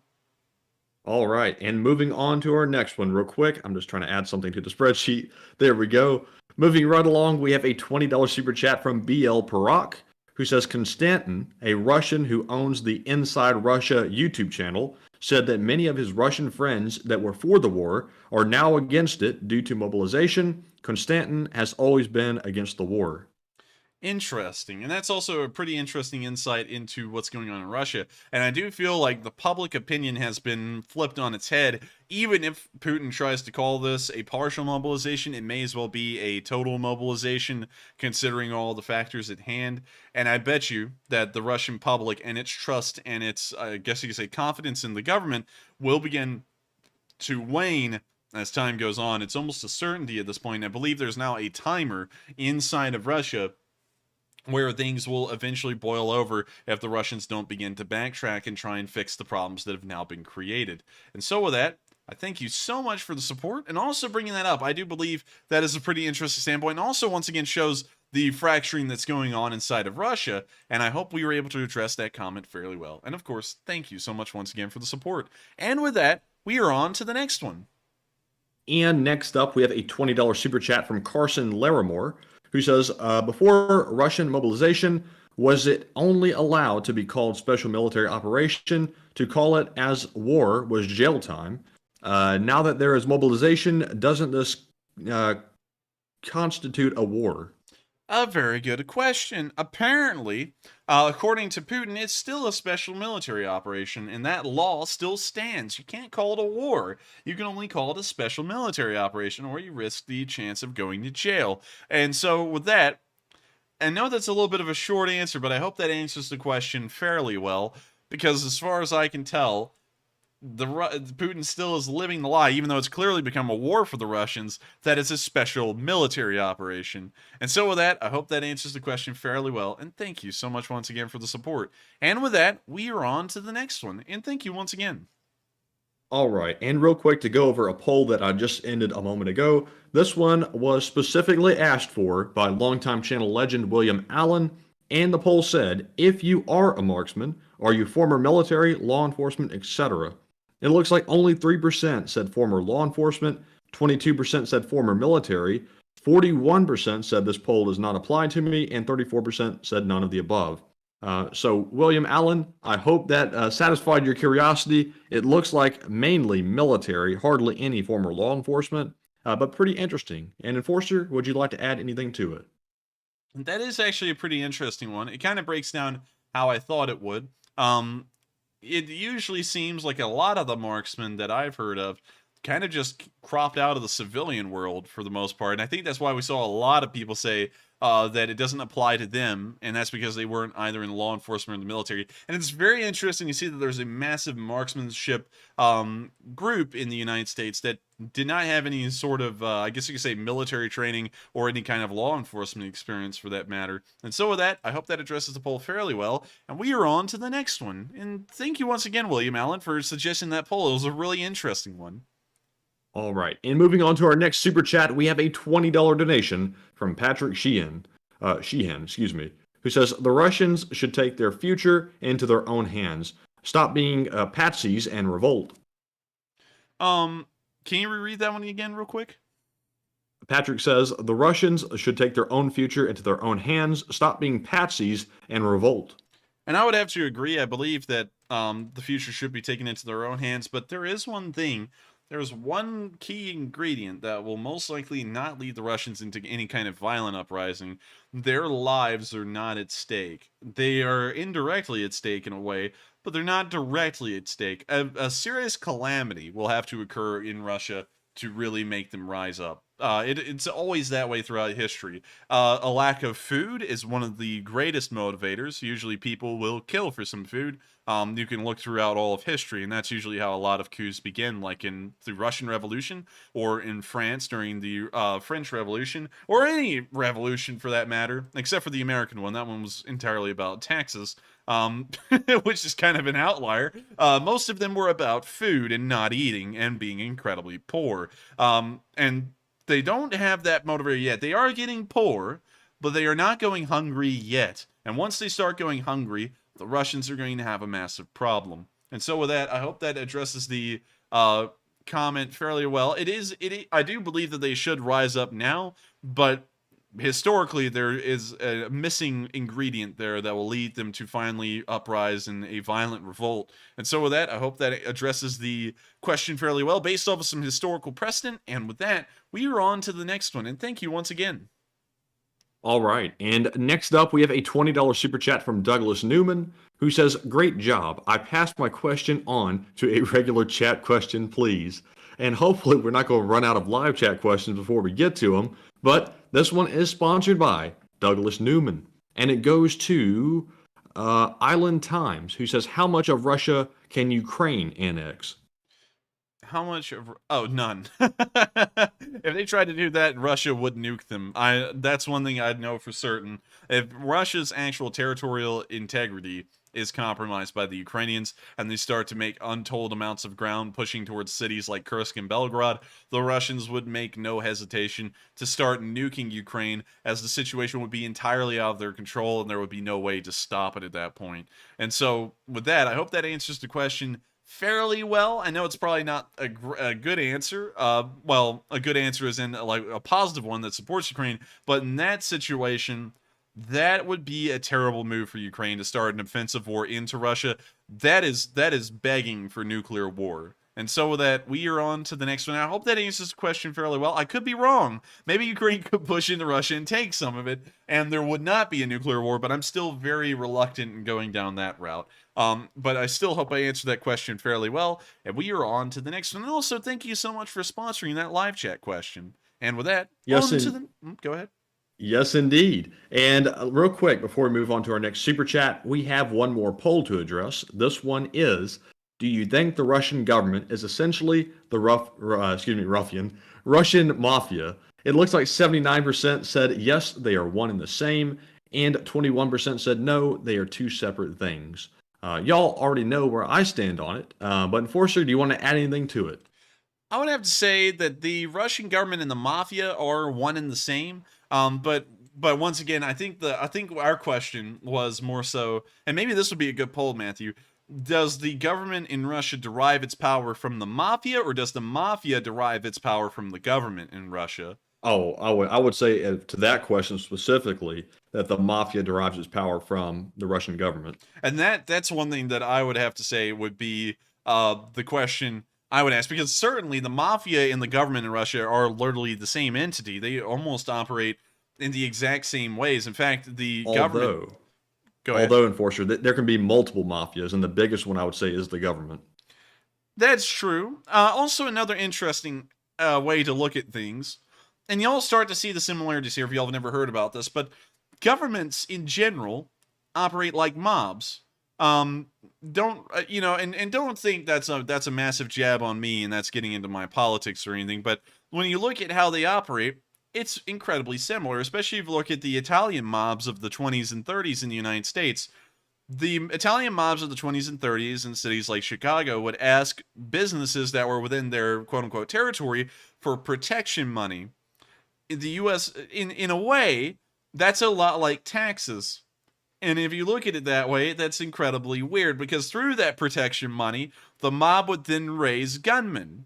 And the gunmen, in a way, could be, I guess you could say, directly translated towards a military, like the American military. And this, of course, expands into every government in the world. This is just how it works. But to cut through it all, you can kind of get the similarities I'm making in gist. Mobs and gangs kind of operate on a smaller, much less sophisticated level, a lot like a government would.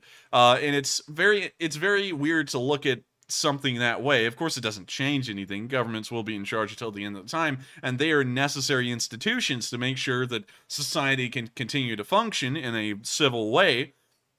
It is interesting to think about it that way, because you're like, huh, that is really odd.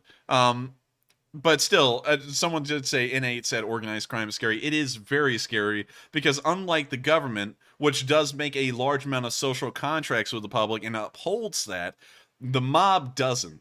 You know, the mob could do untold things. If it's the cartel, the mob, or whatever, they can do untold things to people, and there's no one to stop them. They may as well, I guess you could say, although they operate, it is somewhat loosely like a government. They're more like, I guess you could say, a very backwards, draconian dictatorship of a government, if any. So with that, I hope that addresses the comment fairly well about, well, at least the poll fairly well about a mob and how it works. And it's kind of weird when you look at it that way, because then it makes you think, that's really weird. You know, you can kind of see how mobs exist in a way, at least the mental space that the top people in a mob must be in. And so with that, we are on to the next one. All right, and next up, oh, my spreadsheet just froze. Give me just a minute to unfreeze it. Oh, no. There we go. The next one goes to Spencer Enoxen once again, who puts in another $20 super chat and says they can't get Western text anymore, so Einstein needs a second man to hold a camera when it'd be more helpful to have him firing a weapon. I'm really shaking my head. And I thank you for the support. And yes, a little Einstein boy there under the mortar. He's not really a smart fella, and thanks to the technological sanctions, he's just walking around just being a goofy little fella. And so I thank you so much for the support and pointing that out. And also a pretty good joke at that. And with that, we are on to the next one. And also, an interesting story, Matthew, before we move on. I just saw Nissan Dory, or Nissan Dory, regardless how you want to pronounce it. And he said Sicilian Mafia. Did you know this, Matthew? This is probably the most interesting thing. The American mob, at least the highly organized American mobs of the 20s and 30s, wouldn't have existed if it wasn't for Benito Mussolini. Did you know that? I did not. Yeah, interesting. I did know they were from Italy, but I didn't know that. Interesting story. I'll make this very brief because I'm sure that we probably have like 50 super chats left. But Benito Mussolini appointed I guess you could say, chief investigator of Italy to try and root out the mob and get rid of them. This guy was I guess this guy was the best crack man for the job. This guy was dedicated. His whole entire life was dedicated to destroying the mob in Italy. And one of the ways that this man had this done was through vicious attacks on the mob. And also, he would have them deported. And guess where they went? America. They ended up deporting them to the United States. And so these massive mob men will come to America in a massive group of Italian immigrants, which were still one of the largest groups coming into the United States at the time. And so the organized crime syndicates moved from Sicily, where they were the strongest in Italy, straight into the United States, into places like Chicago and New York. Which, of course, New York City is where a lot of them would come through at Staten Island, which is the weirdest thing that pretty much, I guess you could say, a chief investigator in Italy led to really Benito Mussolini, and directly led to the Italian mob pretty much growing to their strongest in the United States in the 20s and 30s. But that's probably something for a video at another time. Really interesting topic, and I thought I'd share that with you all in case y'all didn't know. And so with that, we are on to the next one. All right, and moving right along, up next, we have a $20 super chat from Frostbright Productions, who says, put the LSA sticker on the back of my car when I got it, and someone flagged me down last night and said, Slava Ukraine, and wants me to donate this to you guys. They said, thank you for all that you two do, so thank you. And also, I want to sponsor a live chat question. And first up, Frostbright, that is really cool to hear that. That is a really cool story. And what do you think about that, Enforcer? And also, it is a pretty interesting story. So they knew about our channel and they flagged you down? That is really weird. Apparently so. And pretty cool at that. And so, while my throat literally just collapsed in on itself for no reason, I thank you so much for the support, and also thank that guy for watching the channel and enjoying it so much. Both of y'all, of course, are incredibly kind, and thank you so much for the kind words and the support. It helps us out a massive deal, and of course, with it, we'll be able to continue running these streams well on into the future. And so with that, Thank you so much once again for the support, and also the interesting little story. That was such a cool story. But with that, we are on to the next one, and thank you once again. And also to sponsor that live chat question, this one is brought to you by Frostbite Productions, and it goes to, let's see here, Jet Fusion, who says, did you see a sham referendum from the Dutch for annexation of Russia? I did not. I haven't been looking at the sham referendums that everyone's been making in response to the Russian ones. Everyone has made one almost at this point. So I haven't, unfortunately, heard about that one, but I'm sure it's a pretty good one. And so with that, I thank you so much for the support. I hope that does address the comment fairly well. And with that, we are on to the next one. And thank you once again. And up next, we have a $20 super chat from Justice Ryan, who says, what if the demonstrations start increasing to 1 to 3 million? Would that change anything in the long run? Again, great job, and thank you both. And I thank you so much for the support, and also a very interesting question. If the demonstrations increased into the numbers of 1 to 3 million, nearly 10 to 30, not 10 to 30, nearly 10% of Russia's population. No, I'm sorry, correction. I got the statistics very wrong with that. Anywhere in between 1 to 3% of Russia's population could be active in a single demonstration, which is massive. So interestingly enough, it only takes a very small percentage of a population at any given time to really do anything. Communists in the Russian Revolution actually made up an incredibly small portion of the population.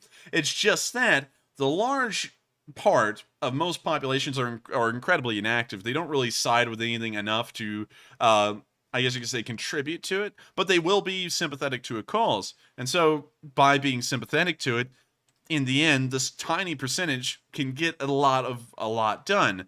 And so, a demonstration of 1 million, while a large number, and only being 1% of the Russian population, if the majority of the public was sympathetic to their cause and the military sided with them, they could mean massive changes and results within the Russian Federation, to say the least. And so with that, I hope that answers the question fairly well, and thank you so much once again for the support. And with that, we are on to the next one. And up next, William Allen puts in a $20 super chat and says, Russia has compulsory military service and are placed in the reserves after their active service until over age 60. All are subject to recall. U.S. military have an 8-year inactive reserve commitment. And also, I thank you so much for the support, William Allen, and thank you for bringing that up as well. And that's why I was saying the other day that this partial mobilization may as well be a full mobilization. Because, for example, the U.S. activated the draft in Vietnam. We didn't say it was a partial draft. It's a draft. If the draft is active, the draft is active. It doesn't matter how many men they're actually drafting, or, well, I guess you could say it doesn't matter how few men they're drafting versus how many they could at the most. It just matters if they're drafting. And that's why Putin's term partial mobilization is incredibly stupid, because under this quote-unquote partial mobilization, practically the entire male population of Russia can be conscripted for war at this very moment. And so it makes no sense. It was all word games. And so this may as well be a complete mobilization of the Russian armed forces as far as they can. And of course, when I say that, there's only so many soldiers you can put in Ukraine or use in a war in Ukraine. And so 300,000 is a massive number, of almost as much or a lot more than the Russians could ever use or need in Ukraine as of right now. And so with that, I hope that addresses the comment fairly well. And thank you so much once again, William Allen, for the support and also throwing in an interesting point. And with that, we are on to the next one. And thank you once again. And next up, we have a $15 super chat from Shannon Curie, who says, look at Fredericton Christ Church Cathedral in Canada from 1854, Gothic revival, and it has some awesome stained glass. Fredericton in Canada, Fredericton Christchurch Cathedral. Fredericton Christchurch, maybe there's a picture of it. Is that it? And no, that's City Hall. I'll just pull it up real quick. Fredericton Christ Church Cathedral. Hopefully this pulls it up. Fredericton Christ Church Cathedral. So, let's take a look at it. Oh, that is pretty. It kind of looks like the Salisbury Cathedral, on a bit of a smaller scale. So now we can see where it is. So let's go to that specific area of the town. It's apparently in the area of the town called Cathedral. So... See, it looks like it was somewhere in this area, didn't it? So let's go back out and zoom out to here. Let's go look at that map right there. So it's near a park. Somewhere right here. There we go. We found it, finally. Let's take a look at this thing. I like the style. It looks like it is in a late Gothic style. I like that. Also the inside, very nice. It does have like a whitewash in it, which is really interesting. A lot of English cathedrals, I guess you could say this is based off of an English cathedral, do not have any kind of whitewashing in them, which is something I find very nice. It gives it this matte color with a stone. I'll go to the Salisbury Cathedral and show that to y'all real quick. It's very comparable, not in size, but at least in its architecture. Of course, fairly different, a lot bigger, but you can kind of see the architectural similarities in between the two. Anyways, looks a little different, eh? It does look a little different. And also, here's the inside, I guess you could say, the main gallery.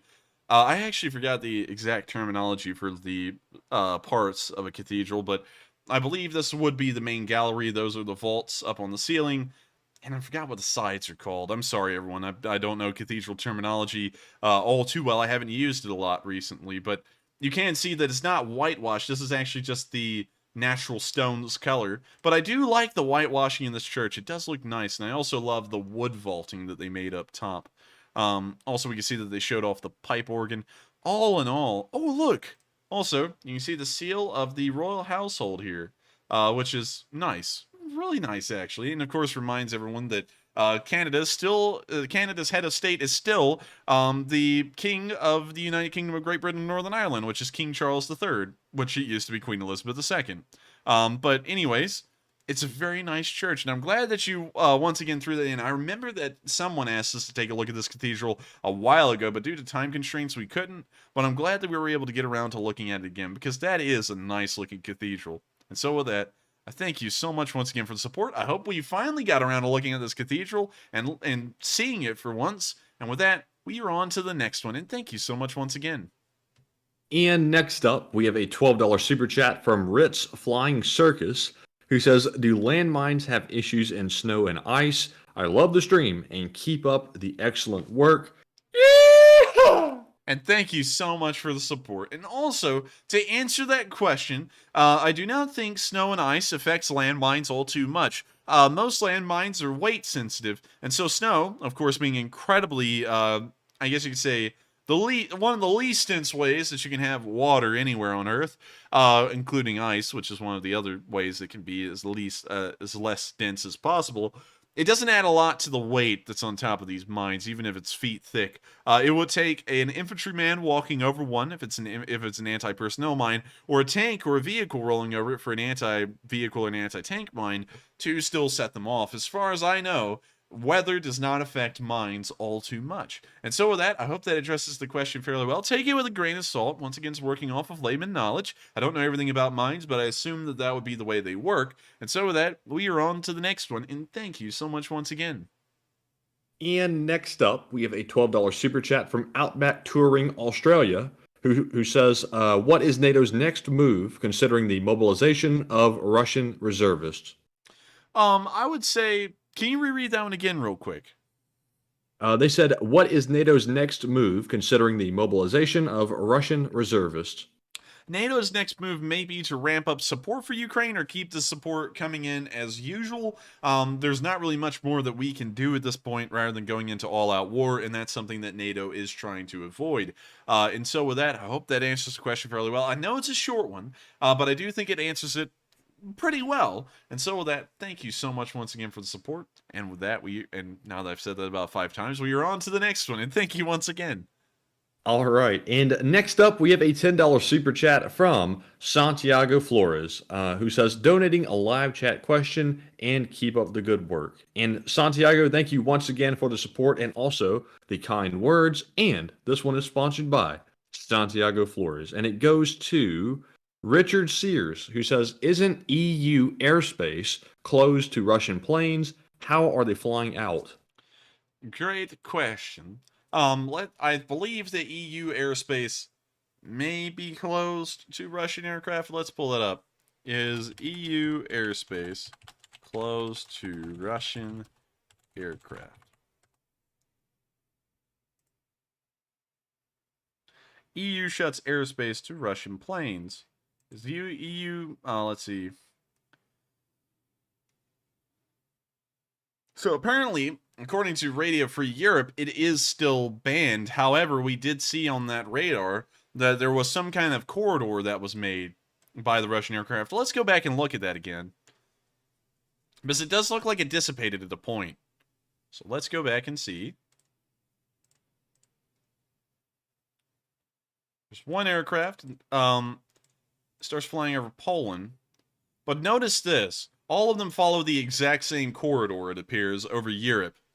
So I don't know if there's a specific corridor that's allowed, because if you watch the radar, all of them fly the same path.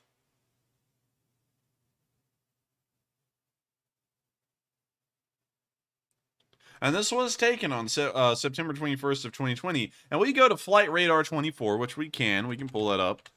Flight Radar 24. And we try and go back in time. Let's see, let's check this one here. This is a Finn airplane.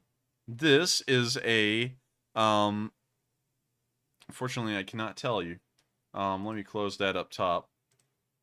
See, this one is a Inter-Air. It looks like it's a it looks like it's a Greek airline. This one here, we're trying to find no call sign. Let's see, this one is a Ryan airplane. I'm sure that'll get to his location and land perfectly fine. Air Baltic. We're not seeing a lot of Russian aircraft here. However, let's go over here and take a look at this. That's a Turkish Airlines plane that's flying from Kazakhstan. Where in the world are the Russian ones? And can we go playback? Let's just play it back. We'll go to September 21st. We'll recreate the exact scenario. September 21st of 2022 at 6:14 Universal time, I believe. So let's play that back at 4. And wait a minute, no. We'll go back here, then we'll go to 6, then we'll start the playback. All right, so let's zoom out, give it a minute to load. And now let's watch and see if this can be recreated on ours. So, let's see if we can up the speed.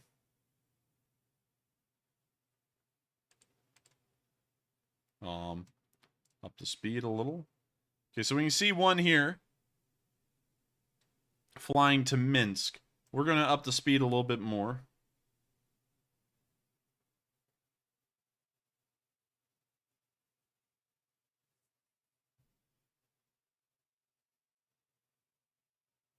Actually going to up the speed even a little bit more.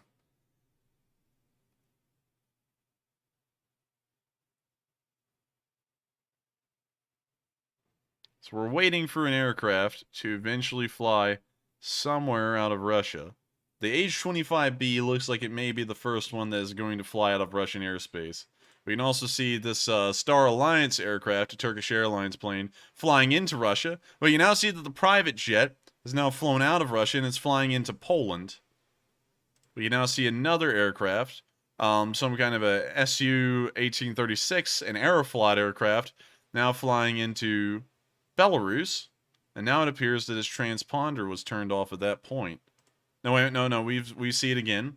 It's still flying through Belarus, and now it's disappeared again.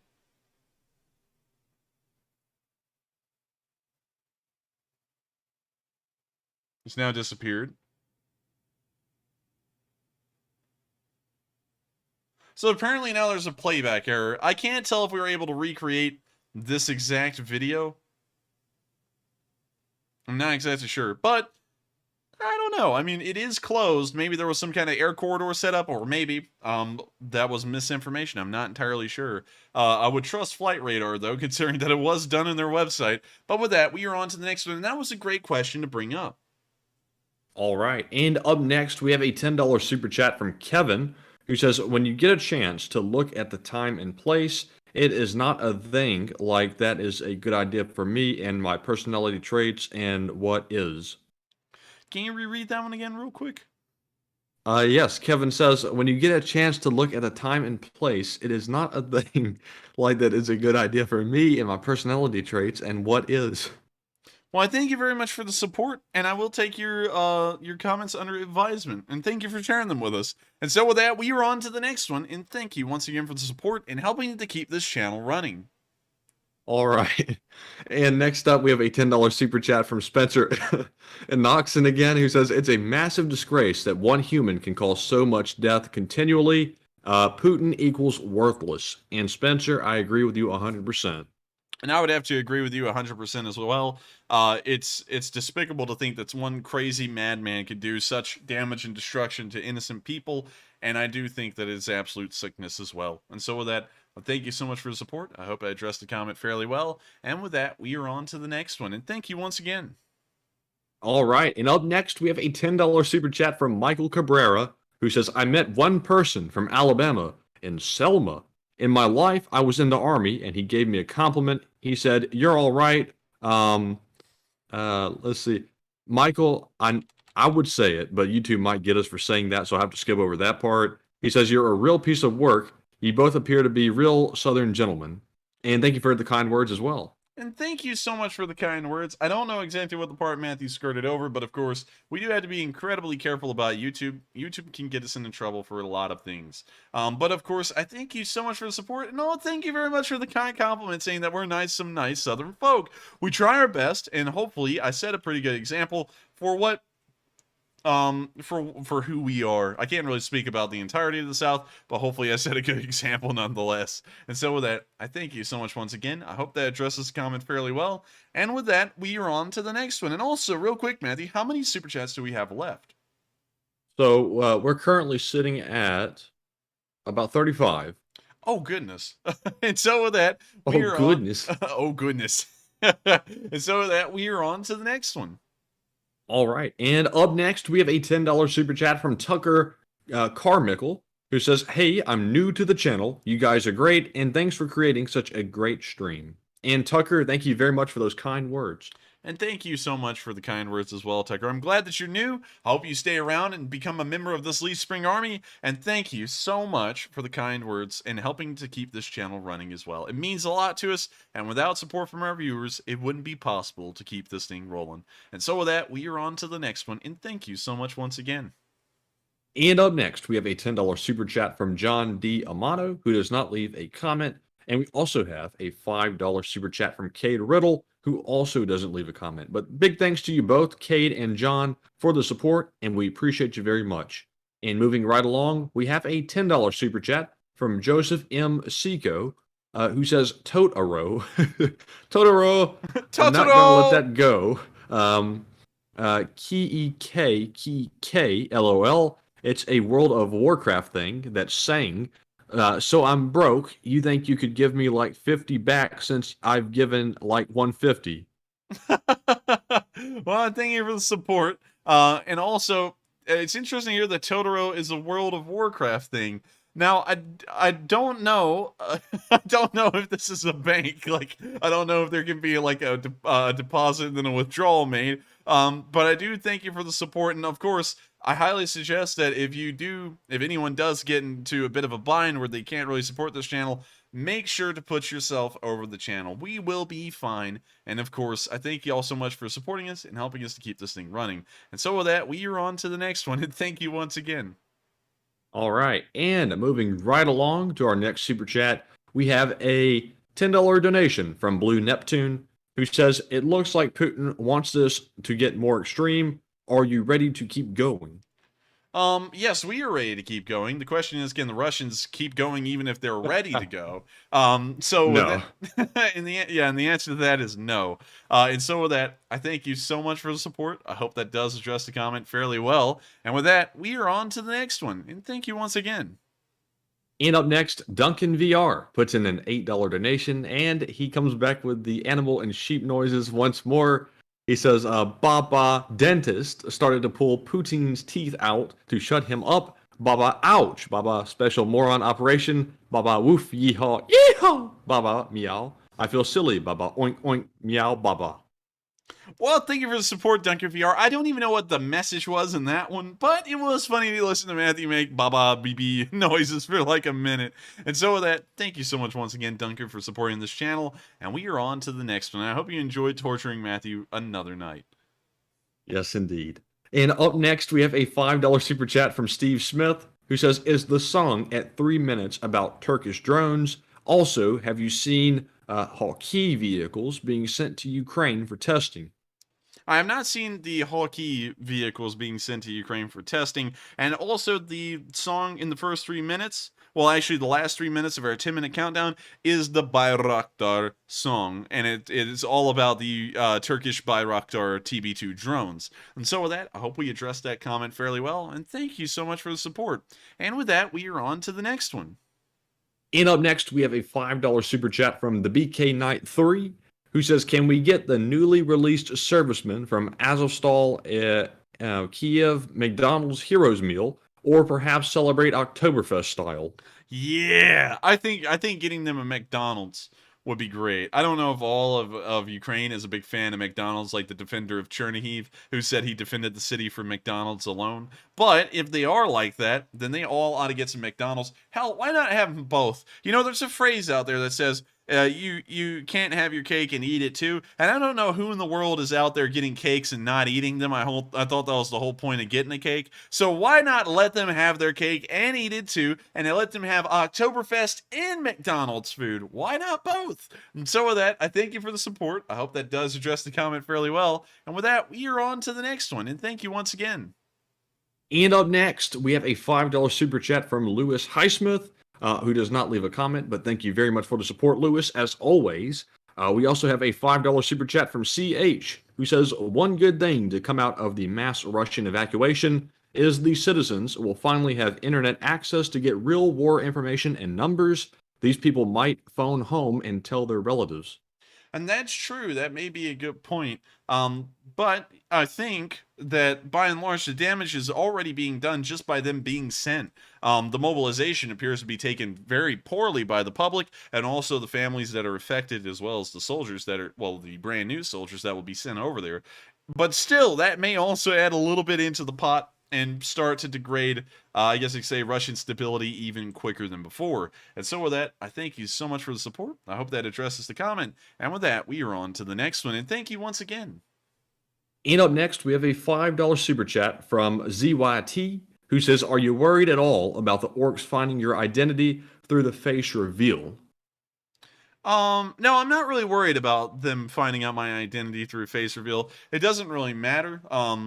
You know, at this point, I already did the face reveal. Can't reverse that. Almost 60,000 people have viewed it. And also, what is there to gain from knowing really anything about my identity at that point anymore? You figure out my face, maybe my name. Everyone already knows that my first name's Andrew. If you can find out my last name, kudos. You know, you get some brownie points, I guess. But yeah, you know, I'm not really scared about that all too much anymore. I am scared of people coming and trying to get us still. But, you know, figuring out anything about my identity, the people who wanted that already had found it. And so it didn't really affect much rather than my normal viewers who still had no idea as to who I really was and what Matthew Me looked like behind the microphones. And so with that, I hope that... Oh, wait a minute. Hold on, Matthew. I just thought about that phrase, behind the microphones and stuff. No one cared who I was until I put on the mask. So that, what? You know, like the Bane guy or whatever his name was from Batman. Okay, yeah, I got you. You know, nobody cared who I was until I put on the mask. But with that, we are on to the next one, and I hope we addressed that question fairly well. And thank you once again for the support. And also, ZYT, somebody actually already has tracked me down. They tracked me down over there on LinkedIn and sent me a message to let me know that they had found me. So somebody knows how to use the reverse image search pretty well because they were able to hunt me down on pretty much every platform there was. I don't think they were orc, hopefully, but I think they were friendly. But anyways, moving on to our next super chat, we have a $5 donation from a random trip who says, China, in my opinion, is using Taiwan as a distraction probably waiting for Russia to collapse and then run in and probably recover its lost territories. And they're talking about the Chinese rushing in and recovering lost territories from the Russians? Let me reread that one more time. They said China, in my opinion, is using Taiwan as a distraction, probably waiting for Russia to collapse and then run in and recover its lost territories. Maybe, but the lost territories they would recover from Russia are almost economically stagnant and also economically non-existent. The only thing that they could really take of note would be Vladivostok, and it's highly questionable whether that's worth taking or not. Also, I do think that's snow. We keep on coming down here to Vladivostok and looking at it. That's gotta be snow. Yeah, it's snow. That finally answers the question as to why the whole place is covered in sand. It's actually snow. So with that, I hope that addresses the question fairly well and also went into an aside about it for a second. And thank you so much once again for the support. Also, you got to remember, even if the Russians do collapse, they will still have nuclear weapons, the largest arsenal the world has seen on paper. And that's something that the Chinese would have to contend with if they did try and retake Russian land. And so with that, we are on to the next one. And thank you for the support and also the interesting suggestion. And up next, we have a $10 super chat from KG, who says, is anybody else noticing the corridor that Ukraine has opened on the northeast? Also, they're really going heavy against Russian anti-air systems. Abrams tanks in the Kremlin soon, question mark. Interesting questions. I have not seen the corridor that's been created in the northeast. I don't know which one that would be in reference to. If you could clarify that, I could probably answer it. Also, could you reread the other two parts of that question, Matthew? They said they're really going heavy against the Russian anti-air systems and Abrams tanks in the Kremlin soon, question mark. Abrams tanks in the Kremlin soon? Most likely not. Because if that was about to happen, I think nuclear weapons would be raining down all over the world. Moving on to the other question. Can you reread that second question that I did not answer? It's hard for me. I'm sorry, Matthew, because it's very hard for me to try and remember all three questions at a time and answer each of them. So could you reread that second question in the middle of the whole super chat? So the second one was, also, they're really going heavy against Russian anti-air systems. I haven't specifically seen that. They try and strike whenever the opportunity arises, but I haven't seen them starting to inflict a massive uptick, like an actual average uptick of anti-aircraft losses over the past few weeks. But it does seem like they are starting to target anti-air systems a little bit more. It's started to get up there on the priority list of things to destroy. And so with that, I thank you for the support. I hope that does address all three questions. And with that, we are on to the next one. And thank you once again. And folks, we just got a China bot in here. That's a rare occasion on the stream. Usually we have Russian bots, but hardly any Chinese bots in here. So that's pretty interesting. But it's gone now. The Stugna was used. But moving on to our next super chat, we have a $5 donation from JY Can, who does not leave a comment, but thank you very much for your support. And up next, we have a $15 super chat from Eli Lassetti, who says, this week coming is going to get crazy for Russia, I think. I would believe so as well, especially since the mobilization is starting to show fractures and tears within the fabric of Russian society. And so with that, I thank you for the support. I hope that does address the comment. And with that, we are on to the next one. And up next, we have a $5 super chat from the BK Knight 3, who says, common sense is common sense, but dictators dictate. Taiwan is still vulnerable from earthquakes, and all armaments meant for Taiwan are there yet. I don't know what the last part means specifically. I don't know if that was a question or a statement. But talking about Taiwan, Taiwan is still within the eyes of China. But one thing that we have seen is that much like the Russians are bluffing about their nuclear threats almost all the time, the Chinese also bluffed about invading Taiwan because it never happened. Again! It's like they do that every several years. But anyways, getting past joking about it, Taiwan is still vulnerable. Hopefully the United States is sending over more weapons to support the Taiwanese, along with the Ukrainians. But as far as that situation goes, we don't really cover it a lot, and I don't really focus on it a lot right now, because all of our focus on this channel is being put on Ukraine. Speaking of which, another weird thing that I would love to show to y'all is the hellscape, in my opinion, that the eastern seaboard of China is. it's just, I don't know why, but all of the towns in China are like almost set up in a grid. All of these areas, Matthew, in this large green area that are like gray or kind of like brownish tan, those are towns. And they're almost all like perfectly spaced from each other. For some reason, it looks like hell on earth. I don't know why. I'll tell you one thing that's hell on earth to me in the United States. When you go to Kansas and all of the roads are in grids. You can kind of see them here. Let me switch it to layers. All of these are roads, and they look like grids. I cannot stand that. Like, I can handle it in towns, like grid shapes and things. But in the middle of nowhere, grids? Like, you're out of your mind. Like, that somebody like me created that road system. Yes, they probably did. But like, that type of stuff is a hellscape. And so seeing that made on a massive scale in China, where almost all of the towns are a perfect spacing apart. Also, what in the world do they even look like? We don't get that. Looks like a whole nother planet. Yeah, it does. And also, this is some very cramped living down here. Like, gee, look at this. Like, even the houses are built and like, man, that makes me sick to see that. Like, I would not live in a place like that. I couldn't do it. And there's not even any street view or anything out here that we can take a look at and say, oh, that's what it looks like. But if you look at street view for China, you'll notice there's not a lot of it, and most of it's only in specific areas. Now let's drop down here. What's here? I'm sure it's some kind of a national landmark or something. Yeah, it's a panoramic view of a somewhat larger city. They just... Ooh. Oh, wait a minute. Look, we kind of get a look at, I guess, what would be normal. Khrushchevka commie blocks and what appears to be terrorist housing. Interesting. I mean, I'm sure it's better than North Korea, but still, I'm not a fan of that. Yeah, and also I see some people saying that grids are good and they like grids. I got to tell y'all, for some reason, grids, they seem unnatural to me. Like, I don't know. It's I gotta like grids in cities. Like, if I go to New York City, I'm fine with grids in New York City. The whole city's a massive grid, and I like it. I mean, like, it's fine. It works. It's efficient. In the middle of nowhere, though, it's the stupidest thing ever. Like, let me just weigh in on this. You want to go from Beaver to Dubuque? Well, what would make the most sense is just build a road straight in between the two. The fastest route. Instead, you have to drive a freaking grid. I cannot stand that. Like, it doesn't make any logical sense.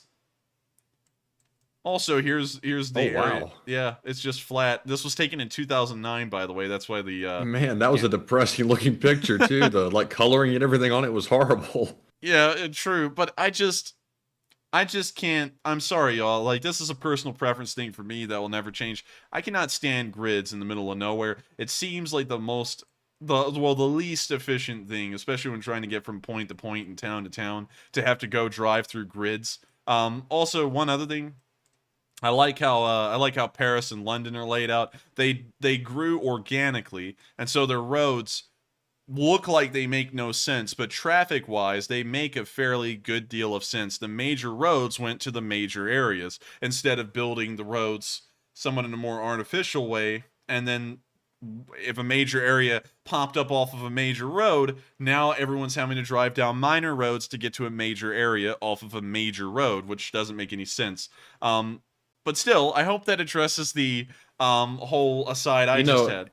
You know, Enforcer, one place with a really unique road system is Washington, D.C., the way they laid that out. It is, actually. That's a great point. This is a pre-designed city as well, but the roads were deliberately designed in a certain way. It was actually quite smart. And also, an interesting story is that this road here, let me make sure I get this correct. What's the name of this road? Pennsylvania Avenue Northwest, was actually built where it would go straight to the White House. The road would be made all the way there. But Andrew Jackson, when he was president, he got a little pissed off with the Capitol, well, I guess you say Congress, and so he decided that the Treasury Department would be built right where that road would go, straight to the White House, and that's why that road takes a bit of an abrupt slight left turn and then goes in front of the White House, is because the Treasury building was built in the way. So with that, I hope that addresses a interesting little story about Washington, D.C., but it does have an interesting road layout. I forgot the exact architect who designed it,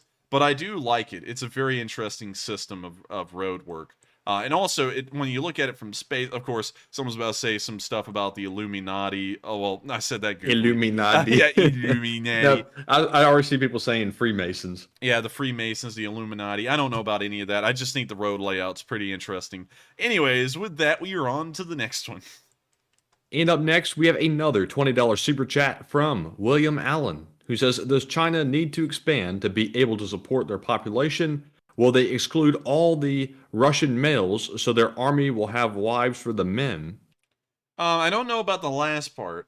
I don't really know if I can even answer that. Not because of YouTube reasons. It's just I wouldn't really know how that will work. But China does not need to expand to support its population. They are doing a fairly good job supporting billions of them in China right now. So I don't think they'll have to expand for that. I do think, however, they do need resources, which is why I'm talking about China wanting cheap resources from Russia. However, one thing that a lot of people don't weigh in is that that most of the time it's actually better to just have a country bend to your will and do things that you would like rather than directly control the land. Because one thing that would happen is if China directly owned Siberia, I guess everything from the Ural Mountains over, they would have to spend massive amounts of money administering this area, supplying it with infrastructure, supplying it with the ability to ship stuff to them, and they could waive all of those costs and get all of the benefits if it was controlled by Russia and they just bought the resources from them.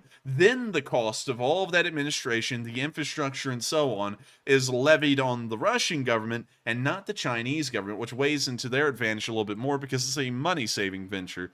And so with that, I hope that addresses the question fairly well. And also, I thank you so much once again for the support. And with that, we are on to the next one.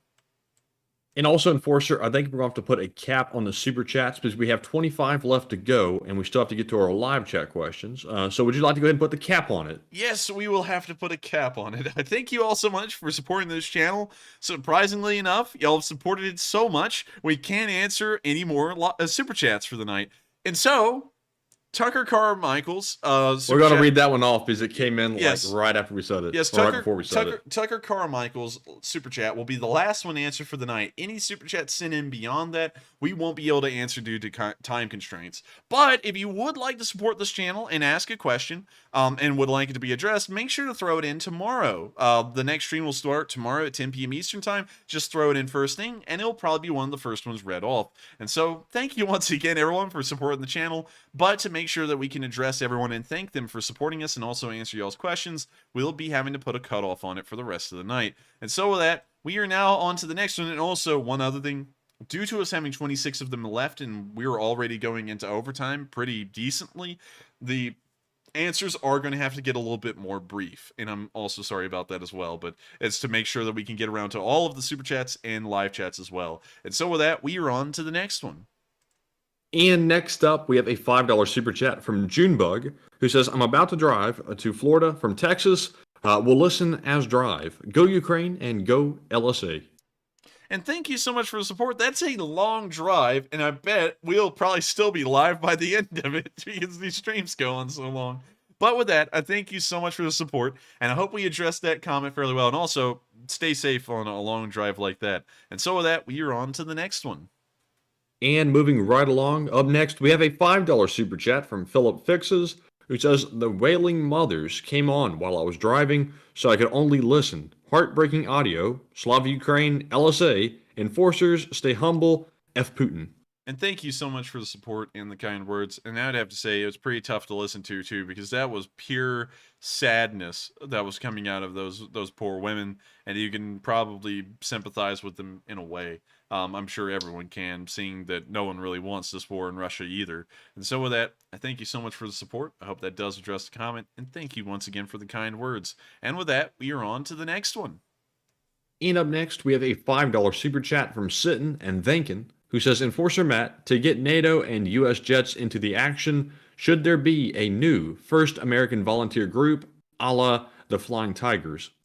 There could be. It's just that there could be some limitations to that. That could make it look like the United States is getting directly involved in the war, and that may be that's something that we're trying to avoid. But still an interesting idea, and I thank you so much for the support, and also an interesting suggestion. And with that, we are on to the next one.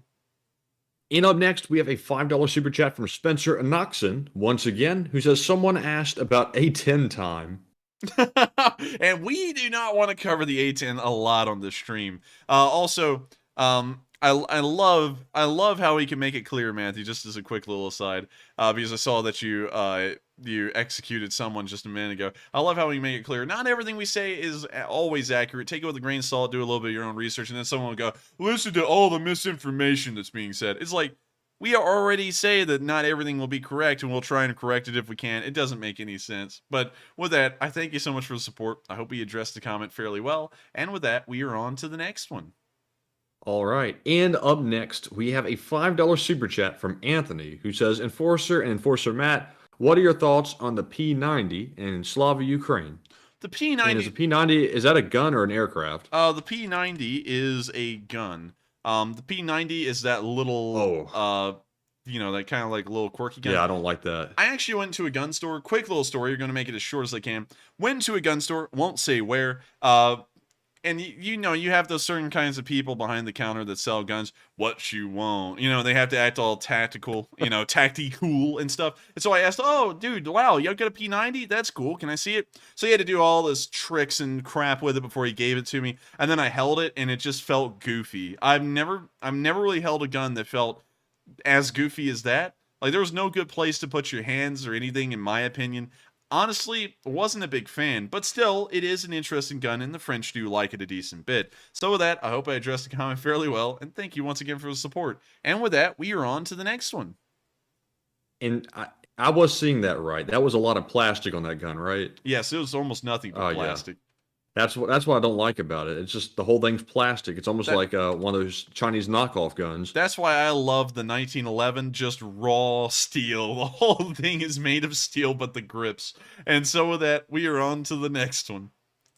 All right, and next up, we have a $5 super chat from Zyper Sniper 1, who says, my favorite gun to shoot is the CZ75 Shadow 2 9mm. And also, Enforcer, real quick, I'm hearing some noise, so I'm going to have to get up for just a moment and go see what that is. What kind of noise? Not really sure, but I'll be back in a moment. All right, just start shouting if it's anything that's suspicious. But CZ 75 Shadow 2, that is actually a nice gun. It's interesting how it has blue grips. However, that's interesting, but still pretty neat nonetheless. And so with that, I thank you so much for the support. I don't know if Matthew's done searching and seeing what's going on out there. I haven't heard any noises myself, but Matthew is a little bit closer, I guess you could say, to the entrances. And so he's probably hearing stuff I can't hear. So with that, we'll be waiting for Matthew to return if he's not already back. And actually, real quick, everyone, I don't mean to put y'all on hold and just leave the stream, but I'm about to go out there real quick and make sure that Matthew is okay, so that way he doesn't end up like a horror movie where Jason Voorhees is here and he goes, all right, Enforcer, okay, I'm back. All right, what was the noise? I'm not really sure, but the corgis were barking and they seemed disturbed about something, so it looks like we're good for now, but I'll keep an eye out. Interesting. And so with that, we are on to the next one. All right. Eli Lassetti said, Matt has his gun out. How'd you know? But anyways, moving on to our next one, we have a $5 super chat from Zyper Sniper 1, who says, pick a random question in the chat. This one is on me, Slava Ukraine, and Slava LSA. And also, thank you so much for the support, and let's get to that live chat real quick. All right, and this one is sponsored by Zyper Sniper 1, and the live chat question goes to Dutch guy, who says, what about the referendum tomorrow and any news on the false claims of the regions? I won't be doing, well, I probably will be doing news on the referendums tomorrow because that'll be massive news, but I don't know much beyond that right now. So with that, I thank you for the support. I hope that answers the question the best I can, and with that, we are on to the next one.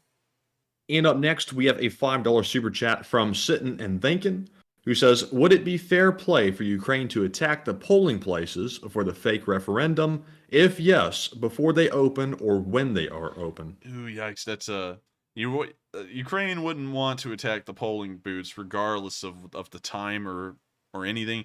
They could end up killing a lot of civilians doing that, and that would be a very bad look.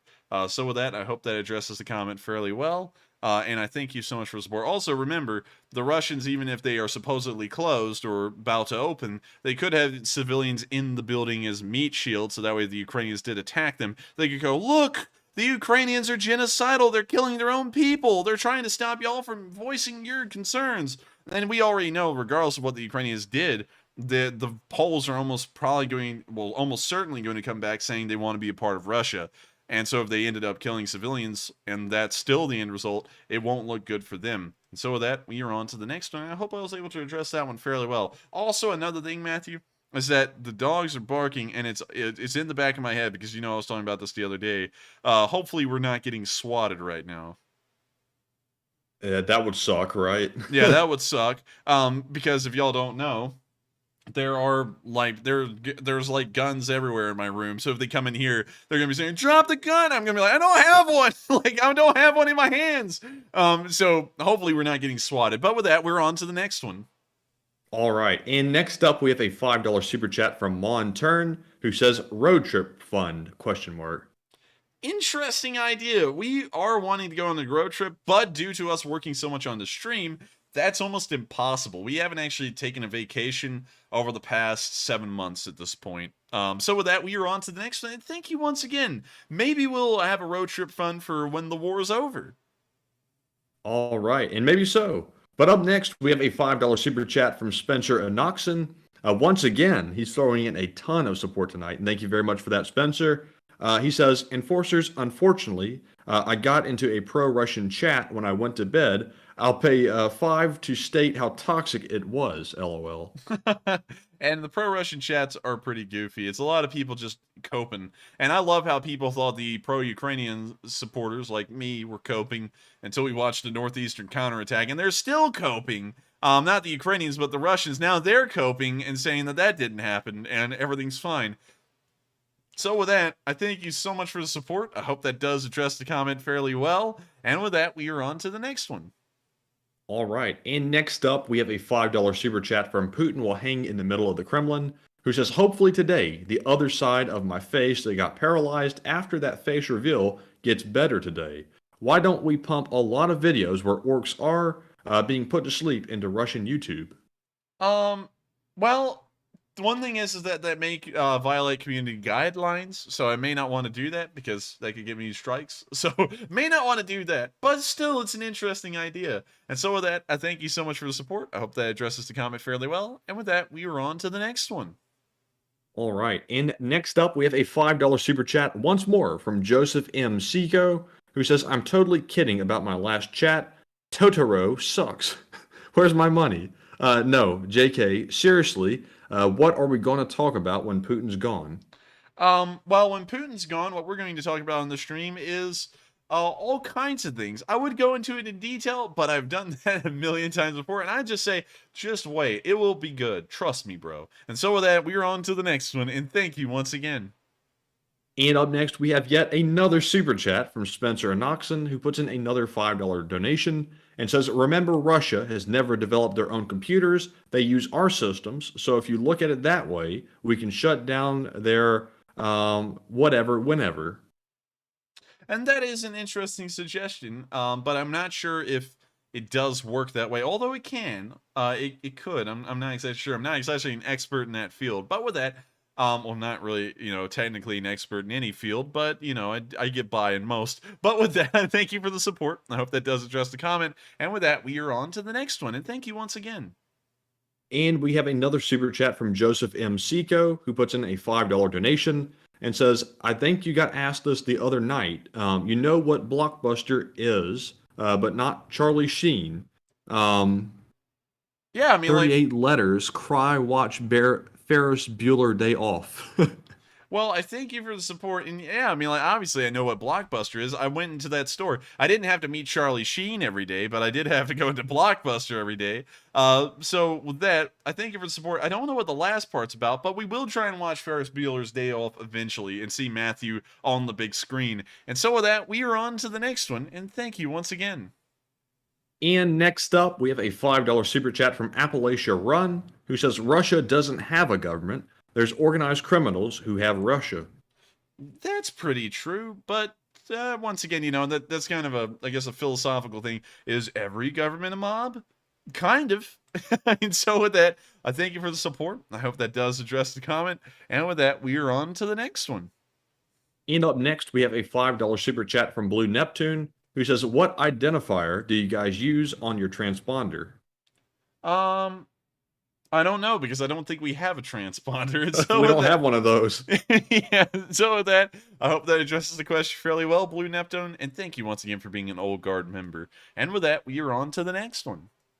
All right, and up next, we have a $5 super chat, once more, from Spencer and Noxon, who says, my dude, I worked with out on the interstate in Oklahoma a while back, and said, dude, it's simple, rip Putin's sack off, LOL. Yikes. What in the world? Well, I thank you for the support, and maybe that would be a good way to do it, although a little violent. And so with that, I thank you for the support. I hope that addresses the comment, and we are on to the next one. All right, and up next, we have a $4 super chat from Junebug72, who does not leave a comment, as well as a $3 super chat from Jason DeHaan, excuse me. And they don't leave comments. But thank you very much for the support. And we're moving right along to our next one, which is from Crail Mischief, who puts in a $4 donation and says, I wanted to finally thank you all for your hard work. I've been following for a couple of months now and just wish all of this would end. Slava Ukraine.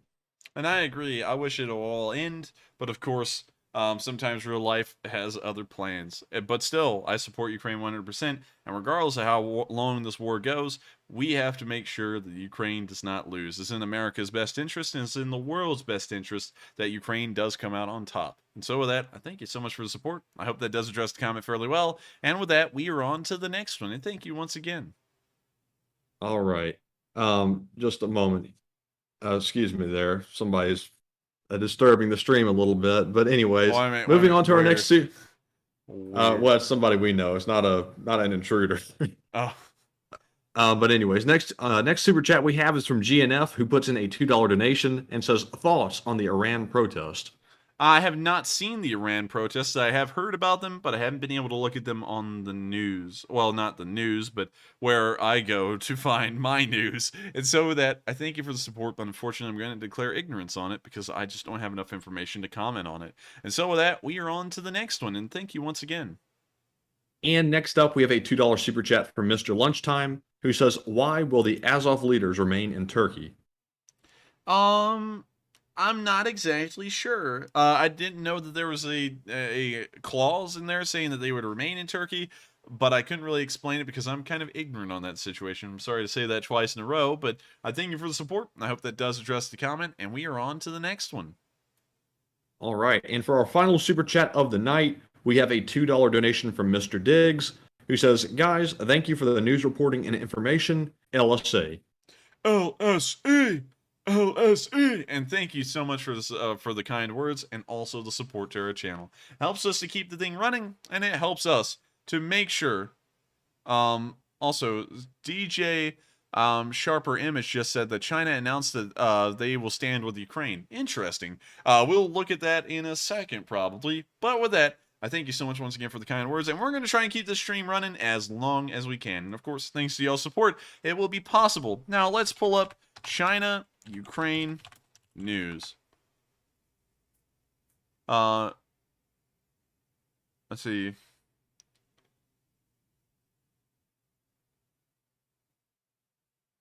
Let's see here.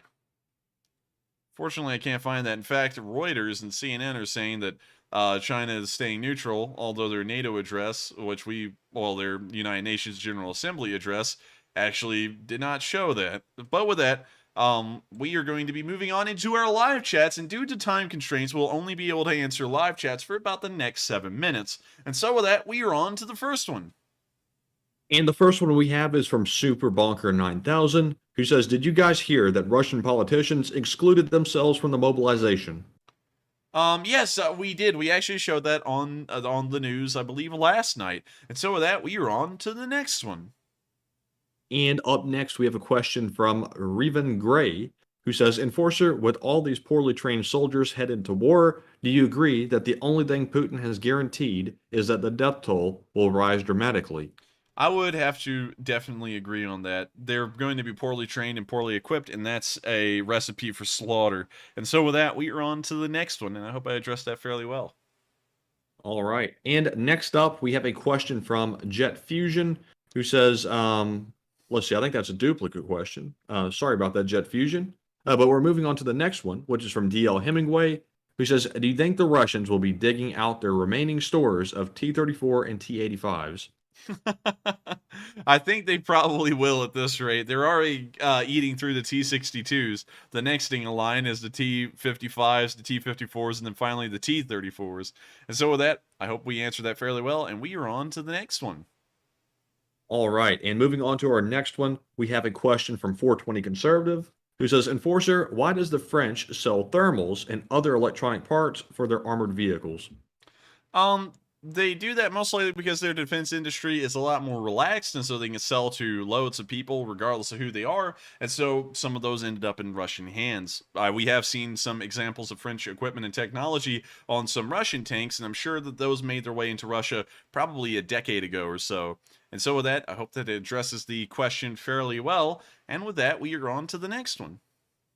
And up next, we have a question from Steve Lewis, who says, "Does the U.S. Space Force have the capability to take out Russian satellites should things escalate?"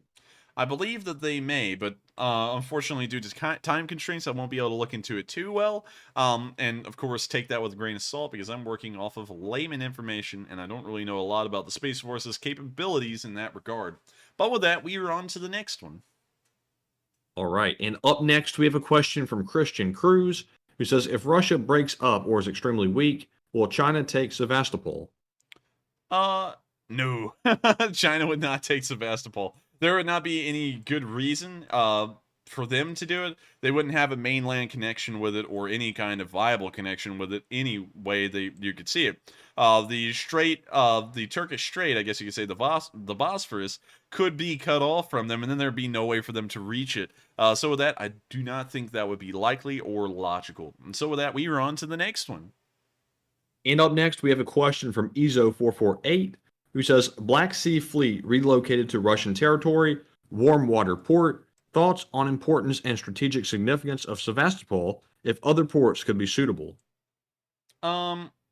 Sevastopol is strategic because it's a larger port that has a bigger ability, I guess you could say a better ability to base forces out of. It has been one of Russia's naval bases for hundreds of years at this point, especially since the Russian Empire took Ukraine from the Cossacks around the mid to late 1700s. And so in that regard, it makes a lot of sense to keep the Navy there. However, they have made a temporary home at Novorossiysk, on the, I guess you could say, the Russian peninsula heading down towards Georgia, which shows that it is possible to have the Russian Black Sea Fleet based elsewhere, but this isn't exactly the ideal port. Sevastopol would be instead, due to its infrastructure that's there for the I was about to say Royal Navy, the Russian Navy. And so with that, we are on to the next one, and I hope I addressed that one fairly well.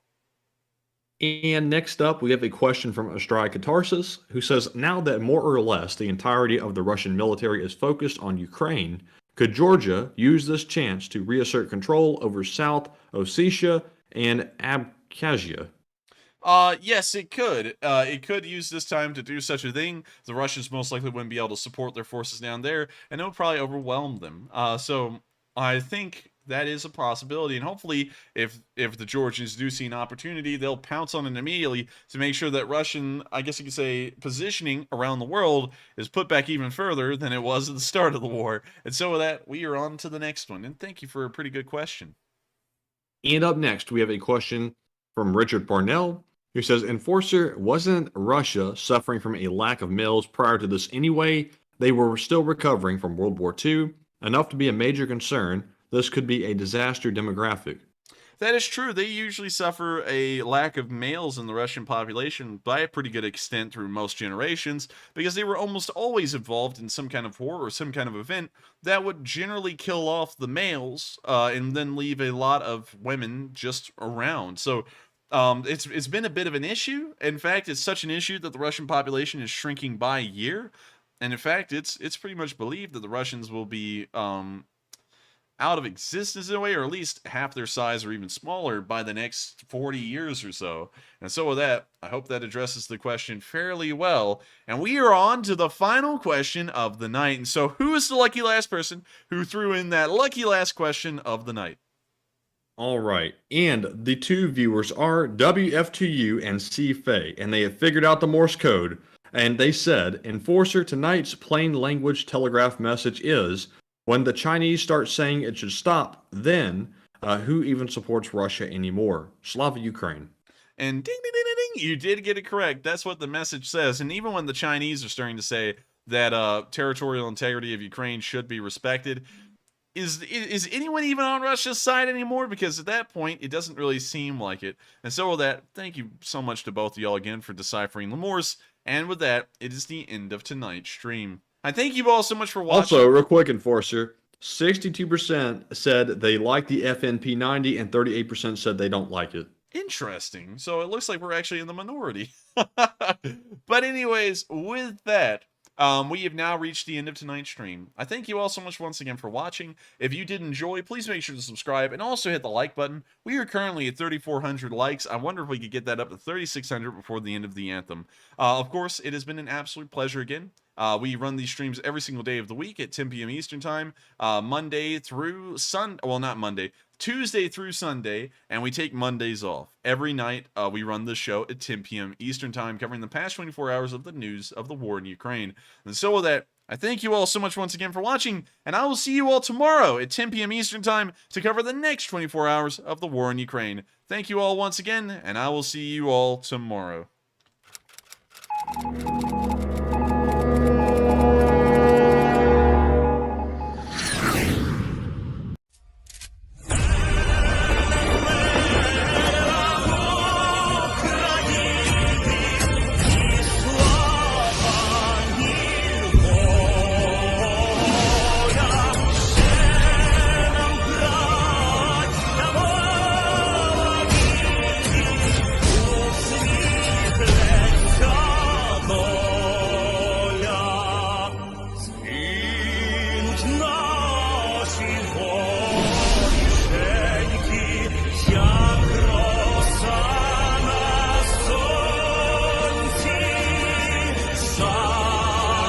Запануєм і ми, браття,